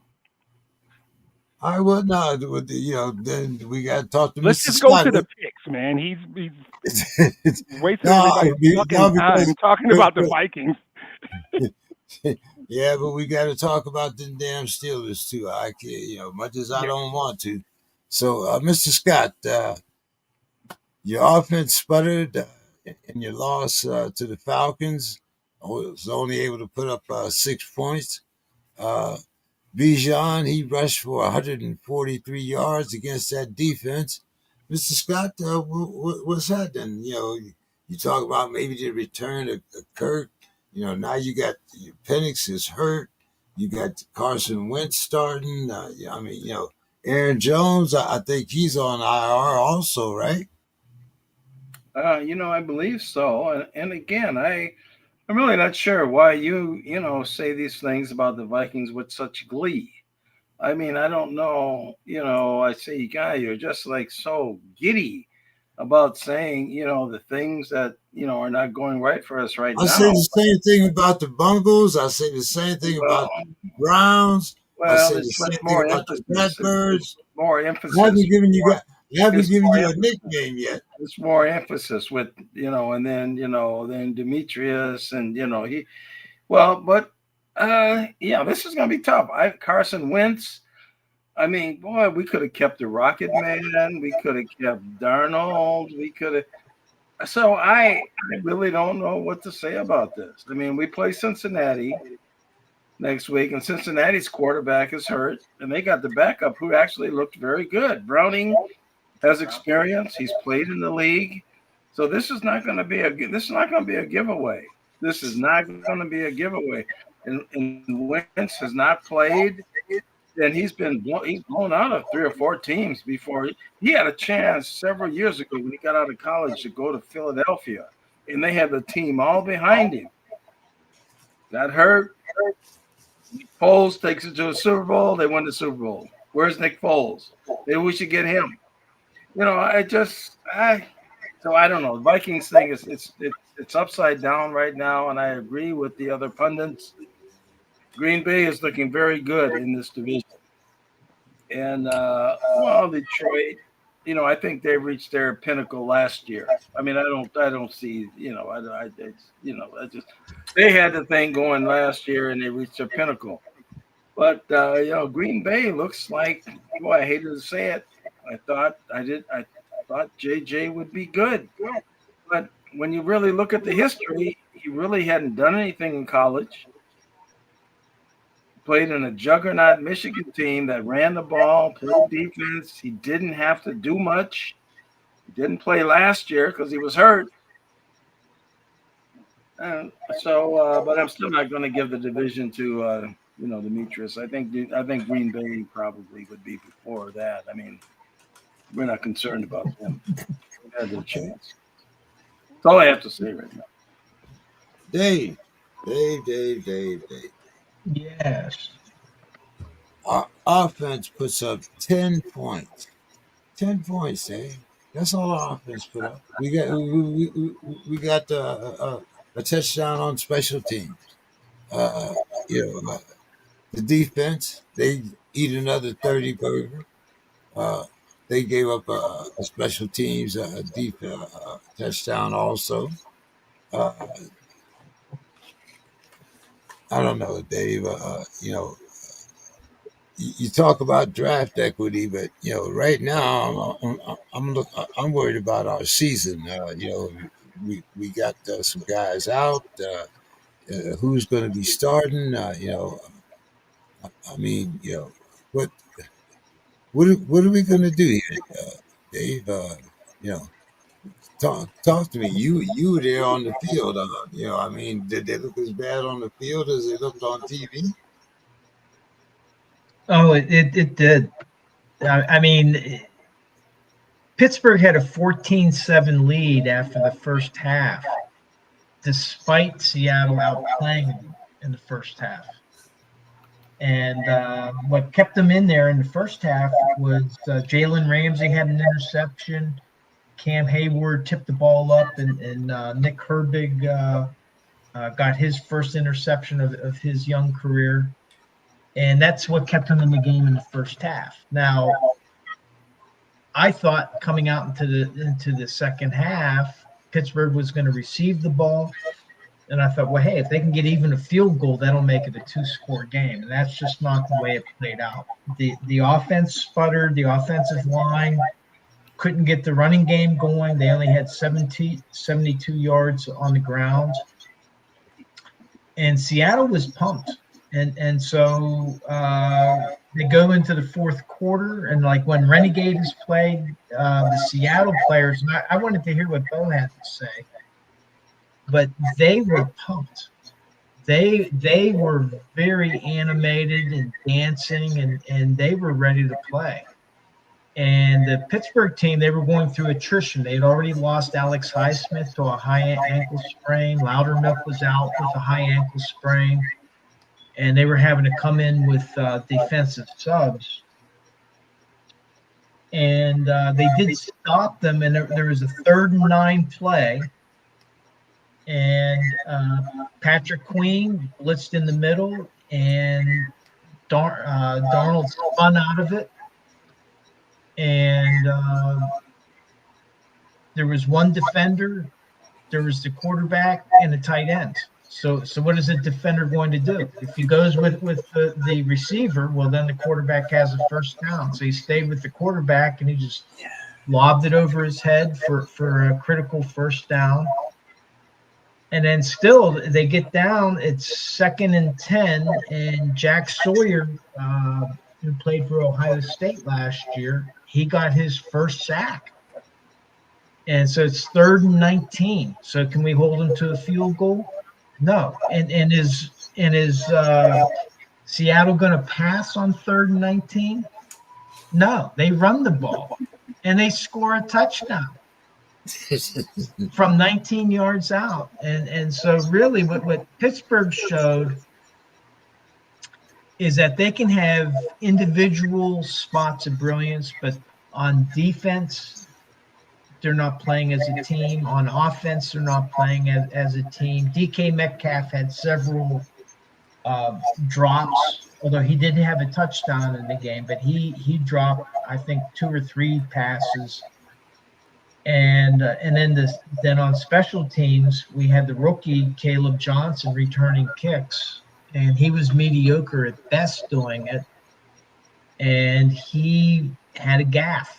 He kind of like dodged the ball. I don't think the ball touched him. Looked close, but I don't think it touched him. But it hit in the target zone. So if the ball hits into the target zone and rolls into the end zone, it's a live ball. And Seattle was there. I think Thornhill or Scotty Miller, somebody tried to jump in there, but there was 3 Seattle guys, and they were just gifted a touchdown. So they ran away with the game. I thought Seattle looked solid. They had a good game plan, and they never panicked. And with Pittsburgh, they just kind of fell apart, and they're just a bad team right now. Now, does that mean that they're going to be a bad team for the rest of the season? Yes. That remains to be seen. The difficulties are going up against the Patriots team, who is a good running team and is a good pass rushing team. And that's been 2 of the weaknesses that the Steelers have had. They can't stop the run, and the offensive line has had a hard time protecting Aaron Rodgers, who he was sacked 3 times, I think, but he had a number of hurries during the game. So it doesn't look good, and Pittsburgh has, right now the Patriots are an improving team, but it's I wouldn't call it a must-win game, but So is this the end of Tomlin? and loss. Can this be the end finally and mercifully for the fans? No, and for Because number one, there's a lot of, to answer your question, Anthony, for Steelers fans, they want some combination of Mike Tomlin, Terrell Austin, and Pat Myers, the offensive line coach, fired. Well, here's guess what? 2 games into a regular season, it's not like the NCAA, like Jeff Fann was talking about Virginia Tech firing their coach. That's not going to happen. None of those coaches are going to be fired. And even if they did fire them, whoever they bring in is not going to change what's been happening on the field. And right now, the defenders, TJ Watt he went for his 6th straight game, I think, or 7th straight game without a sack. They just have to come together. They have to shed blocks. They have to make tackles. And they were missing tackles, and the defenders weren't able to be shedding the blocks, and that's what they have to do. So right now, I would just say that they're a poor team. They're really performing badly. Tomlin will be Rodgers. 2026. Tomlin will be there till 2026. And then, yes, as I've been saying, I think they're going to get rid of Tomlin. I think they're going to get rid of Smith and probably a few others. But this year, like you said, they're safe. Dave, what's our percentages look like here? All right. So right now, and Don said that he couldn't come on tonight. He had a family emergency, but he said he'll send his picks for tonight and tomorrow. But after week 2, I have 25 out of 64 picks correct. I'm at 39.1%. So don't take the cab with me. I'm not doing very well. Then Demetrius and James, you guys are tied with 31 out of 64 picks. You're at 48.4%. Don is at 51.6% correct calls. And Anthony, week 1, you weren't here week 2, but week 1, you slaughtered it. You're at 59.4%. You had 19 to 32 picks. So just, the rule that James laid out at the beginning of the season is, in order to be eligible to win the season, you have to answer at least 11 of the 18 weeks. And we'll just go by a straight percentage. But right now, there has to be some type of things going on, because I was in the queue last week to be on, but I was never lit in. Because this is a thing where probably Demetrius or somebody blocked me so that I couldn't get in. There's probably somebody they didn't want my picks to be in there. Well, it might have worked to your advantage, because you're ahead by 50. You got like an 8-point percentage lead over everybody. Well, that's Demetrius doesn't want to smoke with me. I mean, it's really him and Bo. You saw how Bo came in and he vanished. The man from Atlanta, where was he? He didn't come. They're remember, Mr. Scott. Like you always all you got to do is look on the script and do like Don. You can send your picks in. So you're sitting right today. So, and that's what Don is. Don is going to send in his picks tomorrow morning. Yeah, So, let's get to our picks tonight, then, guys. And let's see. First game tomorrow night. We have the Dolphins, and they're getting 12.5 against the Bills. The over/under is 49. Bill. Give me the over, and give me. I just can't believe the Dolphins are as bad as they've looked. They lose this game, but I think they lose it by 11 points. So I'm going to say they deny the Bills. Yeah, and I think the over/under is 49.5. Is what you 40. said. Oh, look. I'm still going to take the over. I think it's a bit of a shootout, which actually helps the Dolphins. Okay, Bill. The Packers giving the Clowns 9.5, and the over/under is 42.5.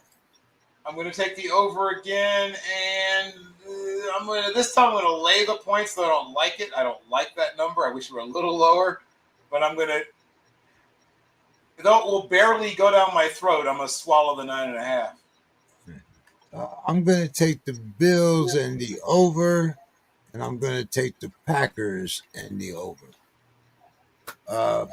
Mr. Scott, you like the Packers? Oh yeah, I love the Packers. Packers. They're giving 9.5. Yeah, I'll take that. And don't like to give up points, and I hate the halves. Oh boy, I hate the hooks. Can't stand it. I mean, this is what the bookies do. I can't stand them bookies. That's terrible that they do that kind of stuff. But I'll take the Packers, and I'll take the over. And what about the Dolphins and the Bills? Boy, that's a scary one. The Bills obviously are the better team. I mean, it's really, but the Dolphins want to show some life, but I got to take the Bills and the over. I just can't take Miami, Okay. What do you got there, Dave? I have Buffalo in the over and Green Bay in the under. Cleveland has a good defense. I'm gonna ride, and I don't trust Flacco, so I'm gonna take the under there. Who you got, Demetrius?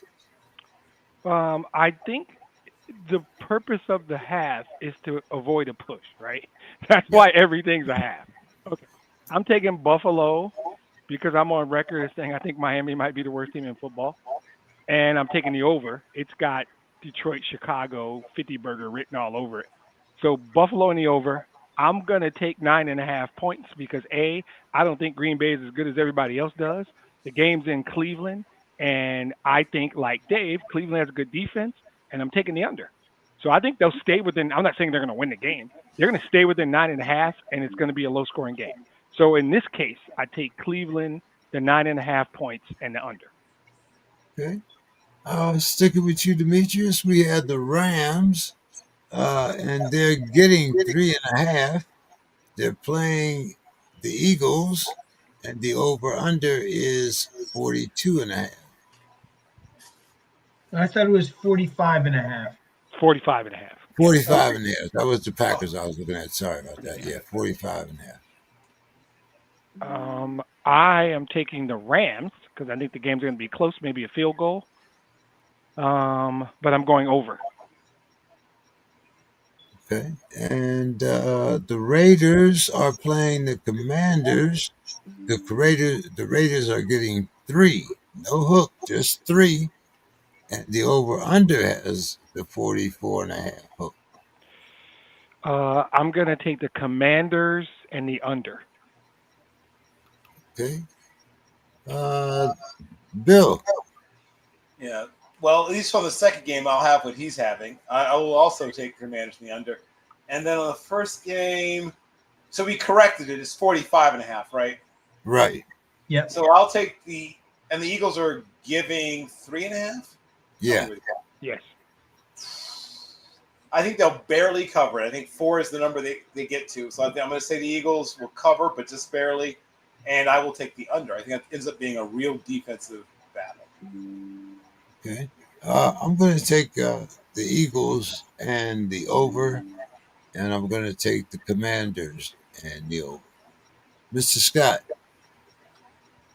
Oh man, that's tough. I'm going to take the Rams because I think Stafford is better than Jared Goff, and so I'm going to take the Rams. And I think so I'm going to take the Rams on that.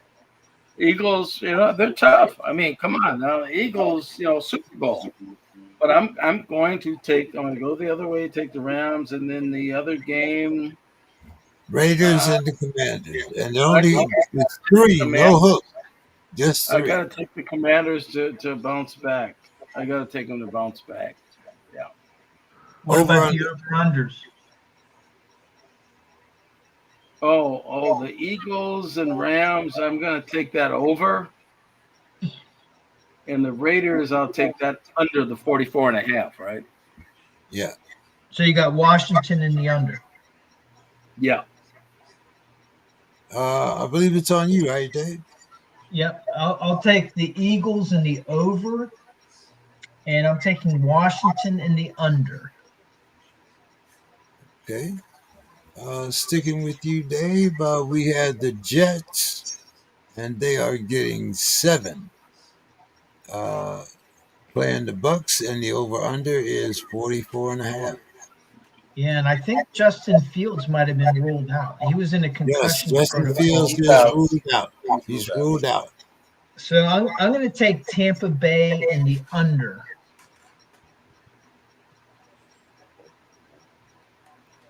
And the Colts are giving the Titans 3, and the over/under is 43.5. Dave.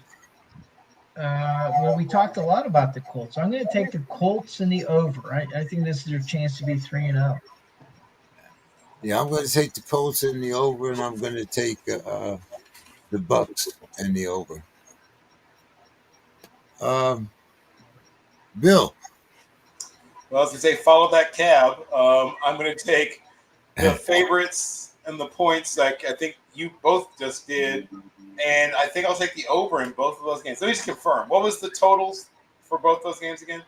44.5 Jets Bills and 43.5 Colts Titans. Yeah. I think so you're taking the over in both?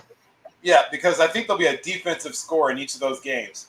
So if it were just offensive scoring, I think it would end up right around the number. But I think in each game, there's a defensive score that puts it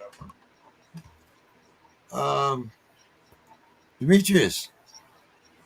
I like the favorites. I like the Bucks and the Colts, but I like the under in both. I don't see a great offense in these games personally. Tampa can score when they need to, but I'm going to take the under in both. Okay. Mr. Scott. Yeah, I'm going to take the Bucks to cover, and I'm going to take it under. And then I will also take the Colts, but I'm going to take that one over. Okay. Dave, the Steelers are getting 1.5, playing the Pats, and the over-under is 44.5. Yeah. Well, like I said before, the Patriots have a strong running game and a strong pass rush, and that's a weakness for Pittsburgh. So I'm taking the Patriots, and I'll take the under in that game. Okay.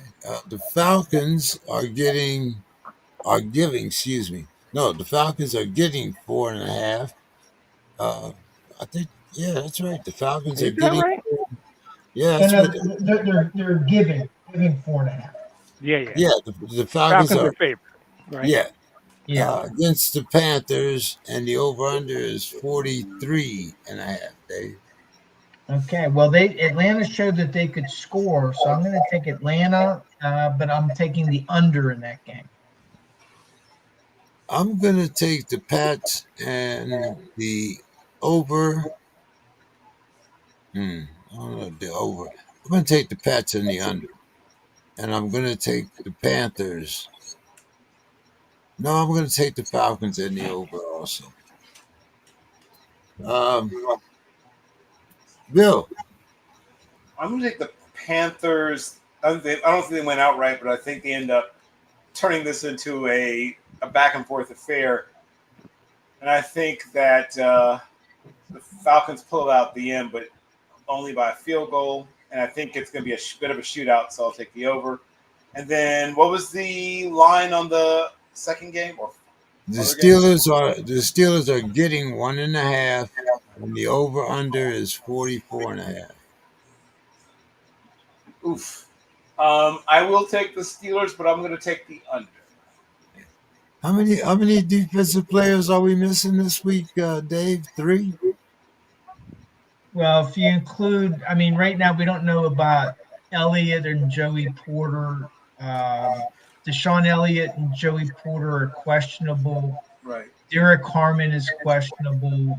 But Patrick Queen is playing, and Darius Slay is playing. And they put Loudermilk on injured reserve. All right. Did I get to you, Mr. Scott? No, I didn't. I know you.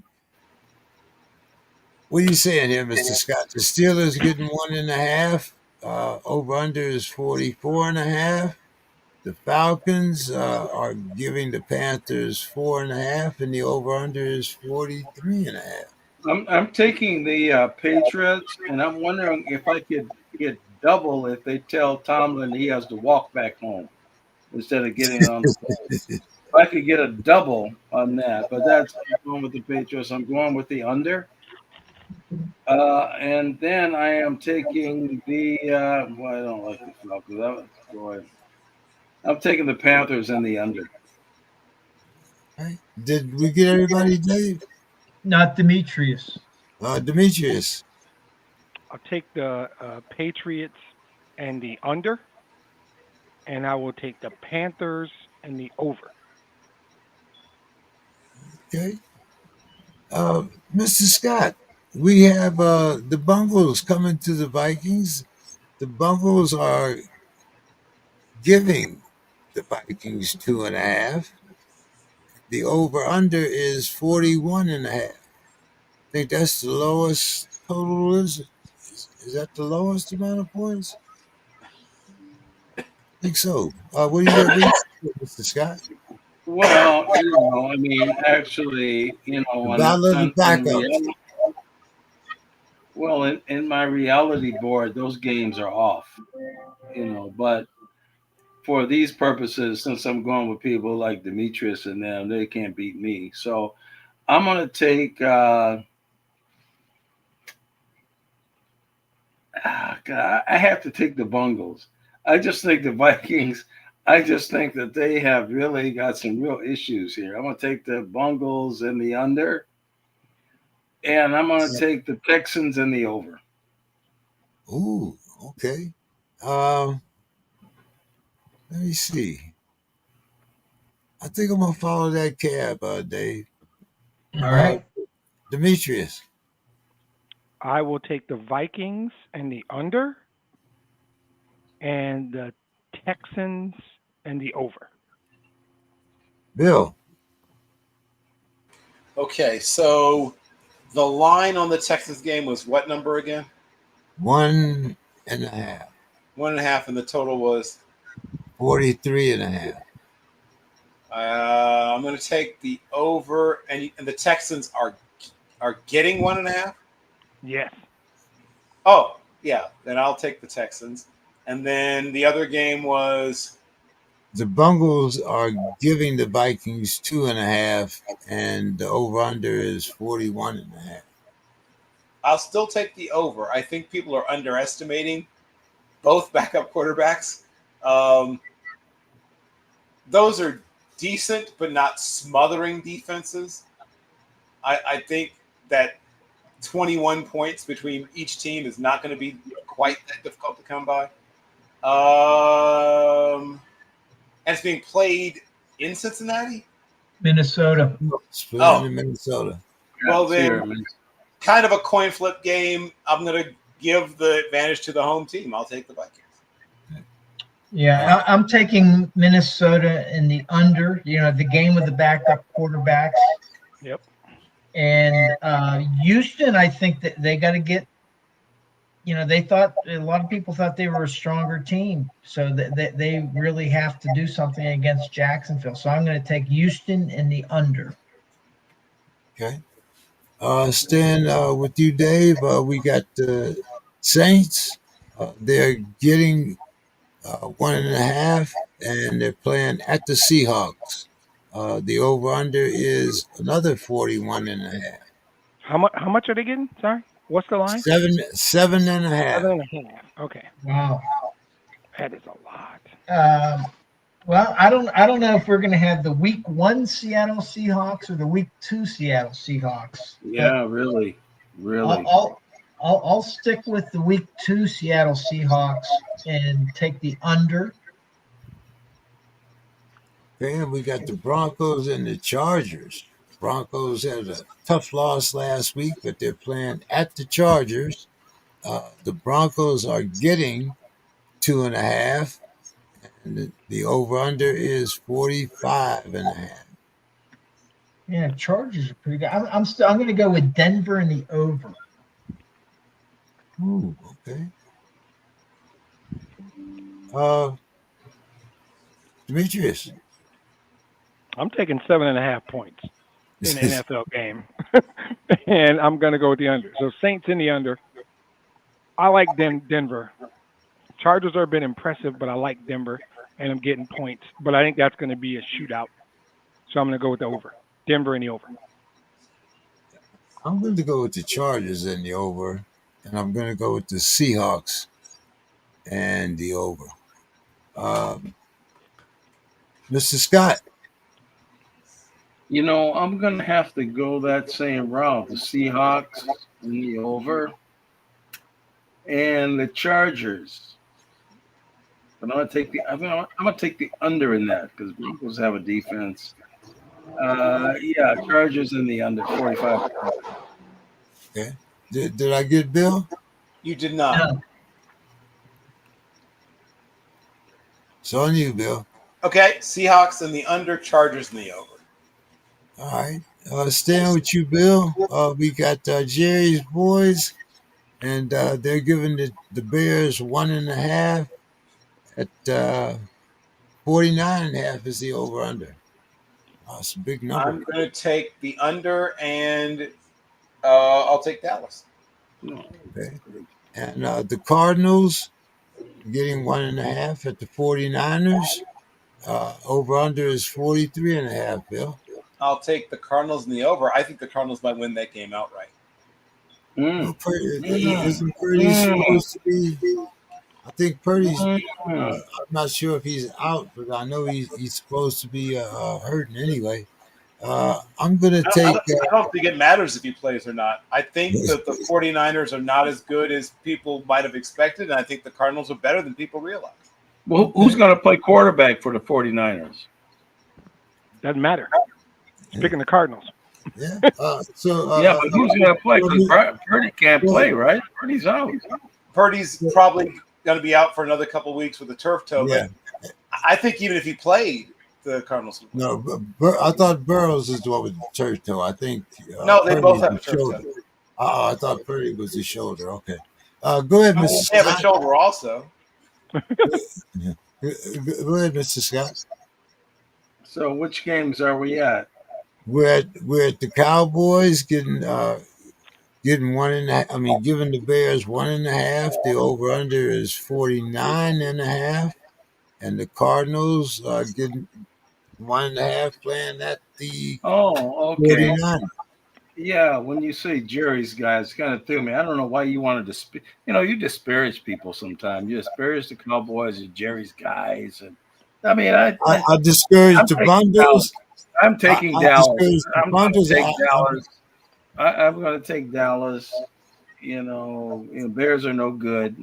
Bill, I know this. I hope this isn't a dagger to you or anything. Bears are no good. Mr. Manicure, I don't care for Mr. Manicure quarterback. He's, I really don't. But so I'm taking the Dallas, and I'm thinking maybe I'll take the game over, and then I'm going to take the 49ers in the under. No. Did you change his name? I thought he was the world's tallest midget. I did. Well, see that you were talking about discouraging people. I was just. No, Mr. Manicure is Caleb Williams. Go ahead, Dave. I'm taking Dallas in the over, and I was going to take San Francisco in the under. I'm going to take Arizona in the under. Okay, Demetrius. Follow that cab.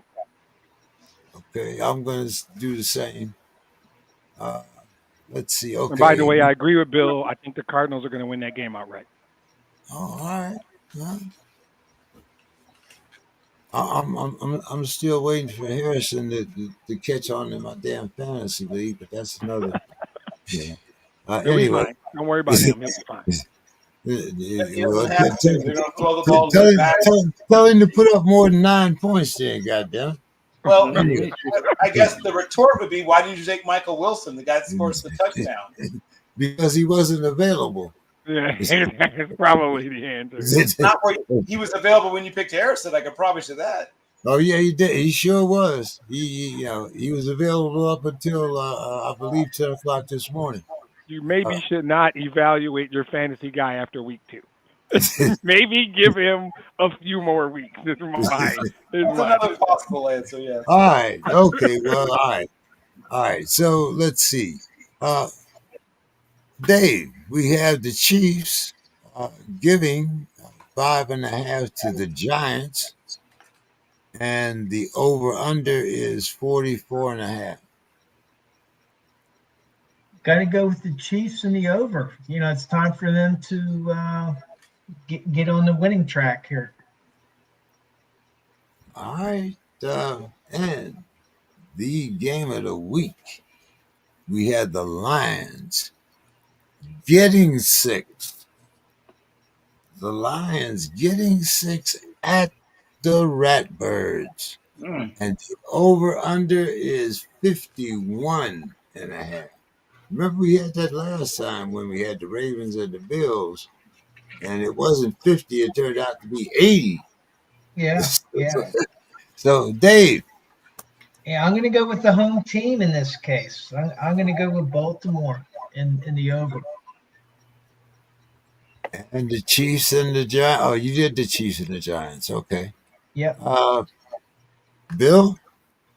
I will take the Lions in the under, and I will take the Chiefs and the over big. If I could tease it up to 8, I'd still take the Chiefs. I think the Chiefs kind of take out their frustrations on the Giants. Hey, there's a pick. You can have a pick 2 or a pick 6 at DraftKings. So if you want to try for,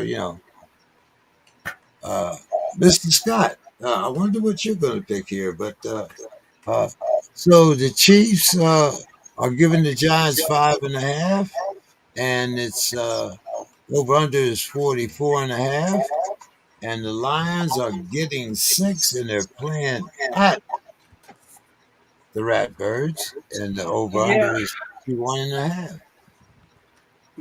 I just have to stick with the Chiefs and Mr. Mahomes until they knock him out. I mean, I just have to take him, until he gets knocked out. Giants, they're not that much of a Giants no more. I'm not worried about them. And as far as the under and over, I'm going to take the under. And then for the Lions and Baltimore, Baltimore will annihilate them. They will annihilate them, and it's going to go over. It'll be annihilation, and it's Okay. going to go over. Because Detroit will score some points, but they're going to do stupid stuff going on 4th down and kicking there. So they will annihilate them, and I'm taking Baltimore and the over. All right. Okay. I hear you. Dave, what are you taking? I already went. Kansas Okay. City in the over and Baltimore in the over. All right. Bill. He went. Bill I went as went well. already. Okay. It's me and you. It's me and It's you. on Demetrius then. And Oh. I don't know. Only thing that we're concerned is the over-under. We know who you're picking, but go ahead. Yeah, I like the Chiefs and the under and the Lions and the over. Okay. I'm going to go with the Chiefs and the Lions. I can't.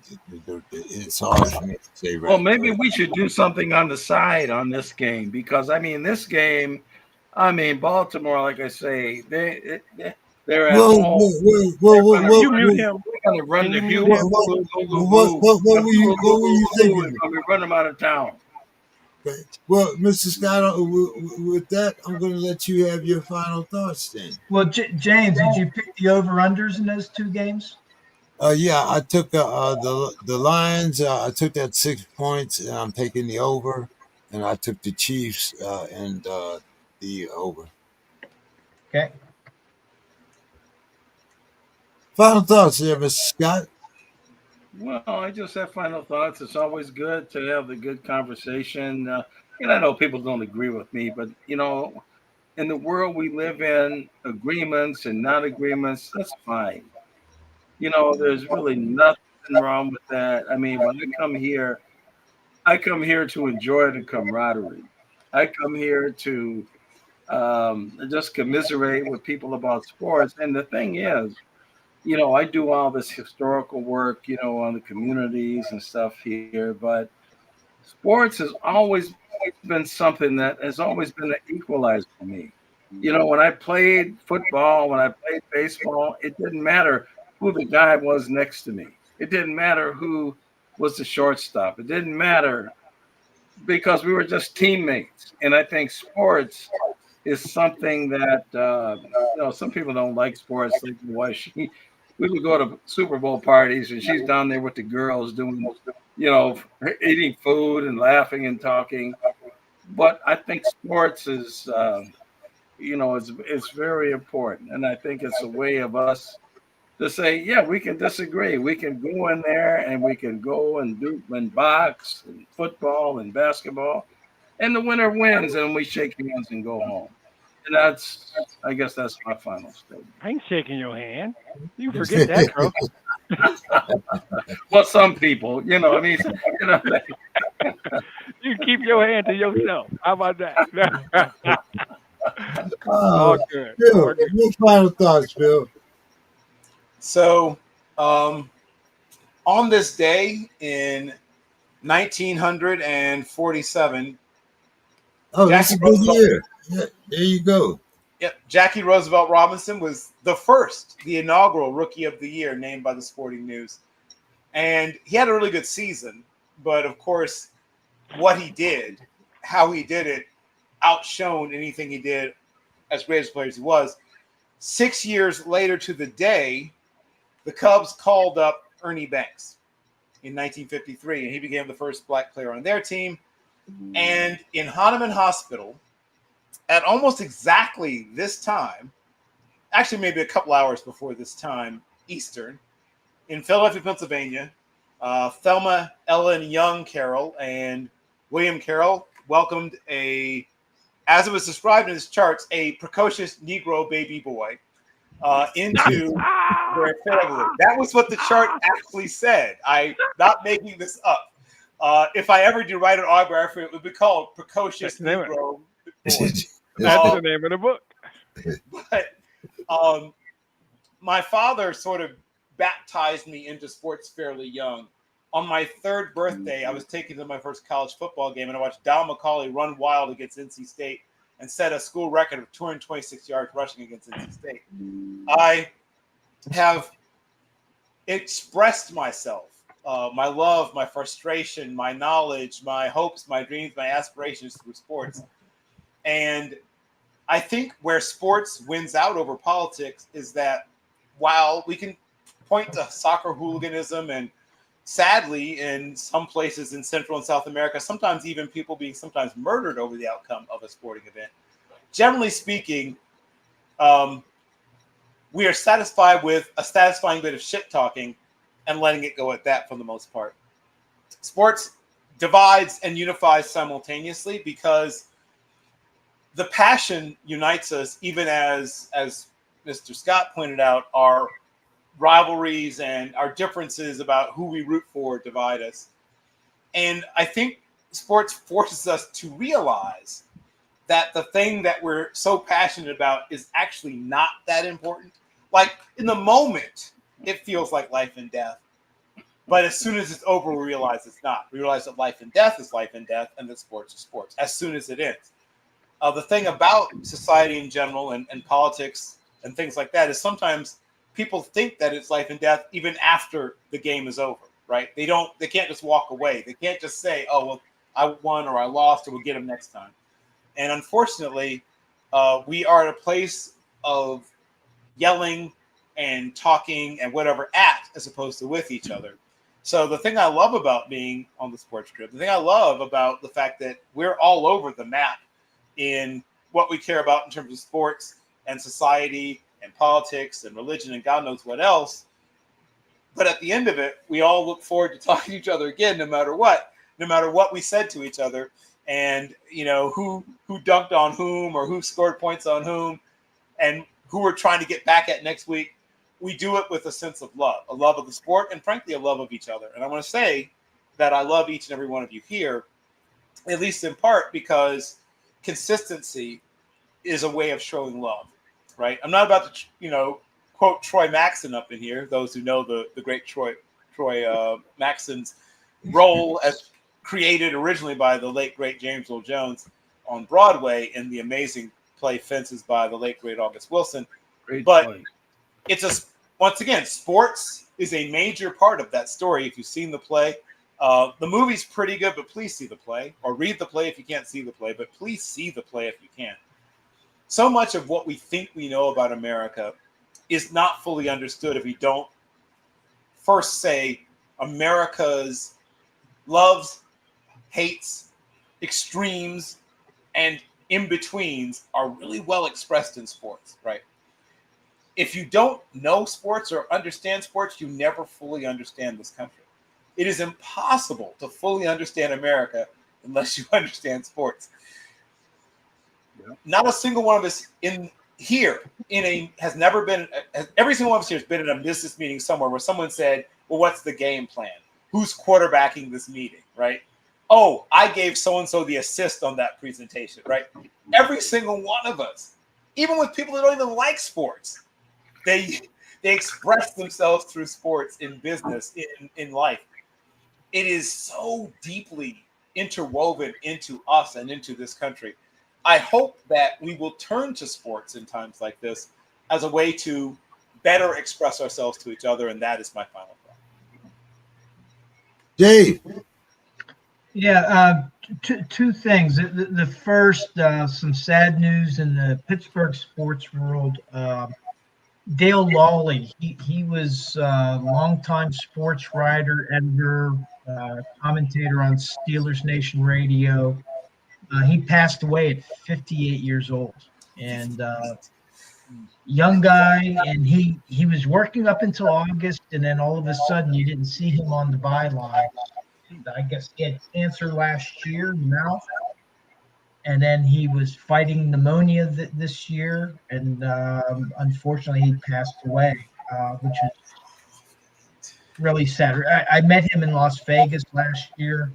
Very approachable guy, very easy guy to talk to. And so the Steelers Nation, I think, for those that knew Dale Lawley or listened or read to his writing, we'll miss him. For my weekend, I mentioned when I opened that I had a great weekend. Everything was fantastic except for the game. And, one of the things that made it great, I went up Friday, and this guy from Iowa rented out a house literally 2 blocks from Rooney House, which is still there at 840 Lincoln Avenue in the North Shore. But throughout the weekend, we probably had 80 people coming through there Friday night, Saturday during the day, and even people came after the game.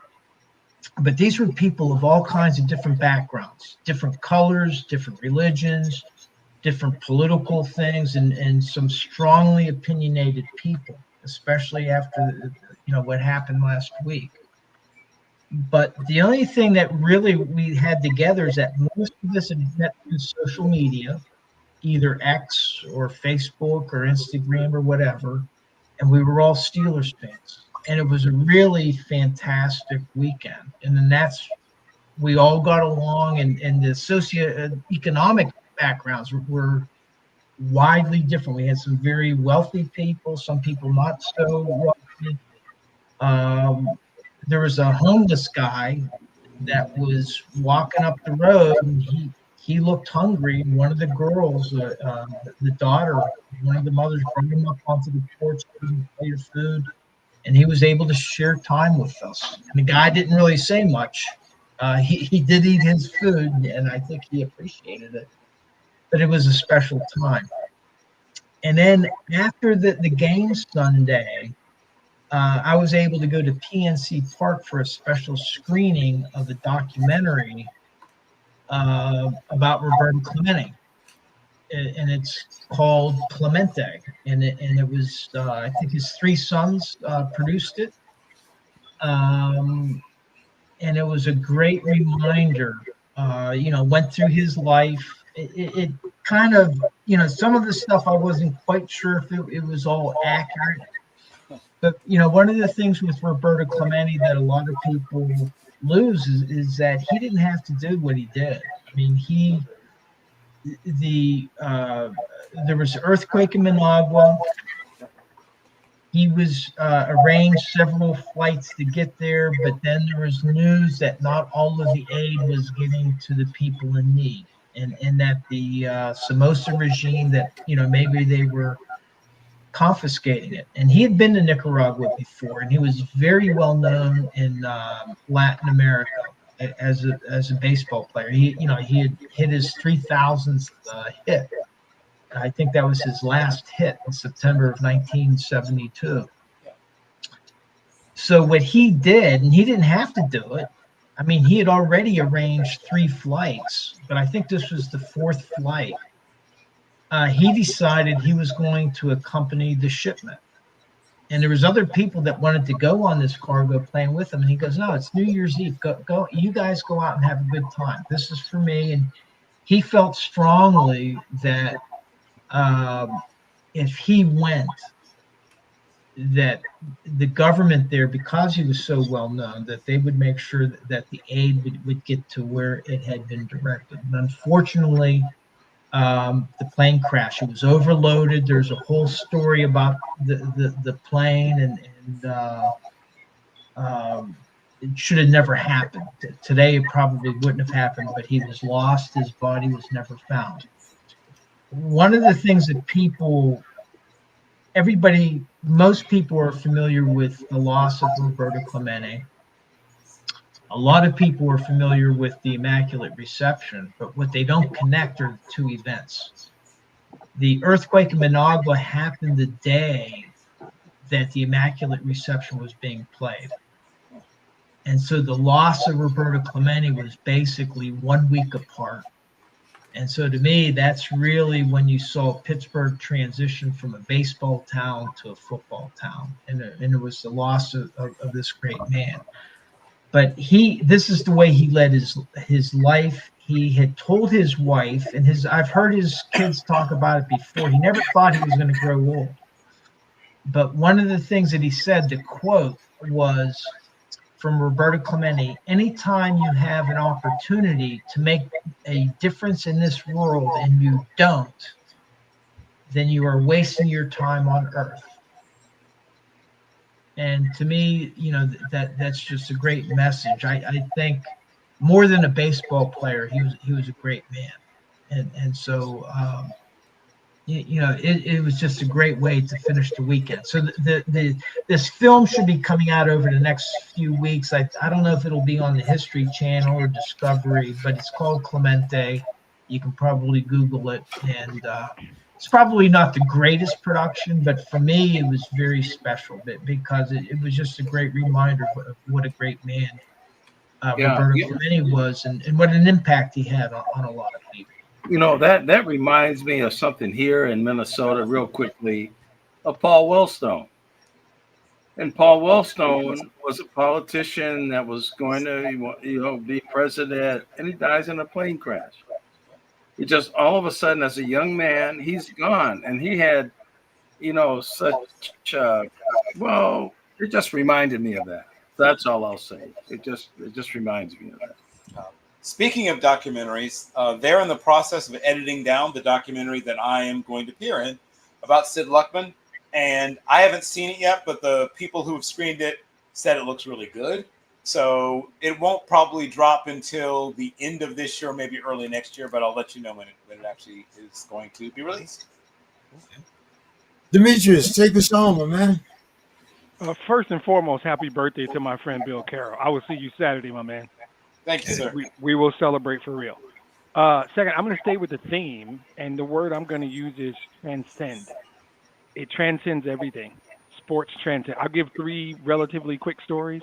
One, I am in Krakow, Poland, at the airport on a business trip, and I'm wearing a Michigan State shirt. I see an individual deplane, and I can see his shirt is green. And I swear, all I caught was a glimpse. And I heard him yell, "Go green." And if you go to Michigan State, or there's only one answer, is go white. And I didn't even look for him. I didn't try and find him. I just yelled, "Go white." Like in Krakow, Poland, I didn't know the guy. And my rule is, if you're wearing a green and white shirt with that logo, I don't care about your politics. I'm going to acknowledge you, right? Like right now, one of my most hated enemies is on the screen, but he's wearing a Muhammad Ali shirt. So I got to like him right now. I want to be mad at him. I want to call him names. I want to fly to Minneapolis and talk to him. But he's got on a Muhammad Ali shirt. And anybody who knows me, here we go. I'm talking, right? Anybody who knows me knows I have 15 Muhammad Ali T-shirts. I got a picture of Muhammad Ali in my office. Everyone knows the reverence I have for that individual. You wear a Muhammad Ali shirt, we're friends. I don't need to know your name. I'll know your name. My wife bought me this shirt. I think it was her wishful thinking. She bought me this shirt. So my second quick story is at work this past week. Heated conversation about politics with somebody. We don't see eye to eye. The conversation was respectful, but quite difficult. We had enough intellectual respect that it was tough. But when the conversation was over, he said, "You doing your podcast Monday night after the Ravens game?" I said, "You goddamn right I am." He was like, "I'll be listening." And now that's how we ended. After going 45 minutes, kind of heated on some tough stuff. We're leaving the conference room, and he says, it'll be midnight. Yeah, I'm doing it. He's like, I'll be listening. Cool. Last one is my best one, 1991, Auburn Hills, Michigan. The Detroit Pistons are playing the Portland Trail Blazers for the NBA championship. The game's in Portland. Maybe game 5, game 6, don't remember. Vinny Microwave Johnson hits a shot with less than 1 second left to win the Pistons the second of their back-to-back titles. 0.7. Now, it was a cool thing to do to drive to the arena, pay $10 for charity, and watch the game on the screen. Me and my friend Art do this. We're talking the whole game. I don't even know that there's somebody next to me, but there is. When Vinny hits this shot, I turn to high-five this man. For shits and giggles, he's white. He's wearing overalls. He's legitimate 6'5", 400 pounds. I have not spoken to him all day. We have both watched this game, and we haven't even acknowledged each other. Vinny Johnson hits that shot. I turn, thinking I'm going to high-five him. This man picked me up like a small baby, and I'm 6'3", 220. He didn't hug me. This man embraced me. I don't know. We're jumping up and down. He's holding me, 6'3", 220, and he's jumping up and down because the Pistons just won the NBA championship. He didn't care. He didn't care about anything else. My politics, where I'm from, my name, none of that.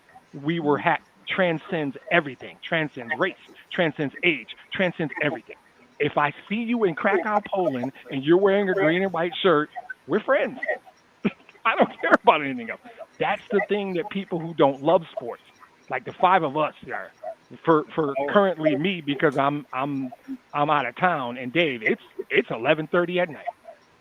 James don't give a damn. It's probably 8 o'clock back there, whatever. Right? He doesn't care, right? But even for Bill and Mr. Scott, it's 10:30 at night, and we're on here talking about sports. The rest of this stuff doesn't matter. It transcends everything. Everything. And that's the beauty. That's always been the beauty of it to me. When that man hugged me, my friend Art said, "Do you know him?" I said, "No." But who cares? I don't even know him. We just won the title. Like, that's the beauty of it. Staying with the theme of it. To me, transcends is the word. Transcends everything. The nonsense doesn't matter. If you're wearing a Lions shirt, I don't really care about the rest of that. Let's go. Or a Muhammad Ali shirt in the case of tonight. I'm gonna let all the shit you did tonight go because of the shirt you're wearing. Well, when I come to Detroit, I'm gonna sort you out. When I come to Detroit, you gotta let me know, because for the record, I live north of Chicago, so you got to come to Chicago. Detroit is home, but I live north of Chicago. Oh, you live north of Chicago. Well, my cousin's in Hyde Park. You live in that area? I can be. Yeah, I live closer to Hyde. I live close to Hyde Park. That's I got another cousin in South Holland. I got another cousin in South Holland. Well, you're damn near in Indiana. You're basically in Indiana. We'll find you. If you're in town, let us know. We'll find you. And my buddy's in Maywood. So, Oh, where I used to work. Yes, I know Maywood very well. Of course, the birthplace of Fred Hampton and lots of other. Well, another show. That's a whole show. My buddy, Well, his cousin is Doc Rivers, and his uncle is Jim Proviso Brewer. East High School. His uncle is Jim Brewer. They all live out in Maywood. They're all Proviso East. Nice. Well, but my final thoughts for the night, gentlemen. I don't usually talk a lot of boxing, but congratulations to Bud. Bud! Woo! For those of you who don't know, Bud is from Omaha, Nebraska. Yes, Probably, just like Bob Gibson, Canelo Alvarez. So big shout out to Bud and his team. As you guys said, sports transcends, So have a good night, everyone. If I remember correctly, the same neighborhood in Omaha produced Bob Gibson, Bud Crawford, Marlon Briscoe. I think it's Bob Gibson, right? And somebody else. Wow. Are you familiar with Ron Boone? Ron Boone was from Omaha, ABA, all-time scorer in the ABA. Good friend of mine. Yeah. I used to root against Ron Boone because, of course, I was a Virginia Cavaliers fan, so I remember him all too well. I love it. All right, guys. Have a great weekend. Hopefully, I'll see everybody next all right. week. Next week. And I hope we gotta get this straight. I hope your Steelers rebound. I mean, I know you and Dave. I know you really got. I hope so. Hey, Doesn't look good though. You saw the way James and I picked. what did I say? 6-11. Yeah, but we'll see. All right, guys. Have a good night, guys. Talk to Good night. everybody Take next care. week. If Bye-bye. you are in Chicago, come see me.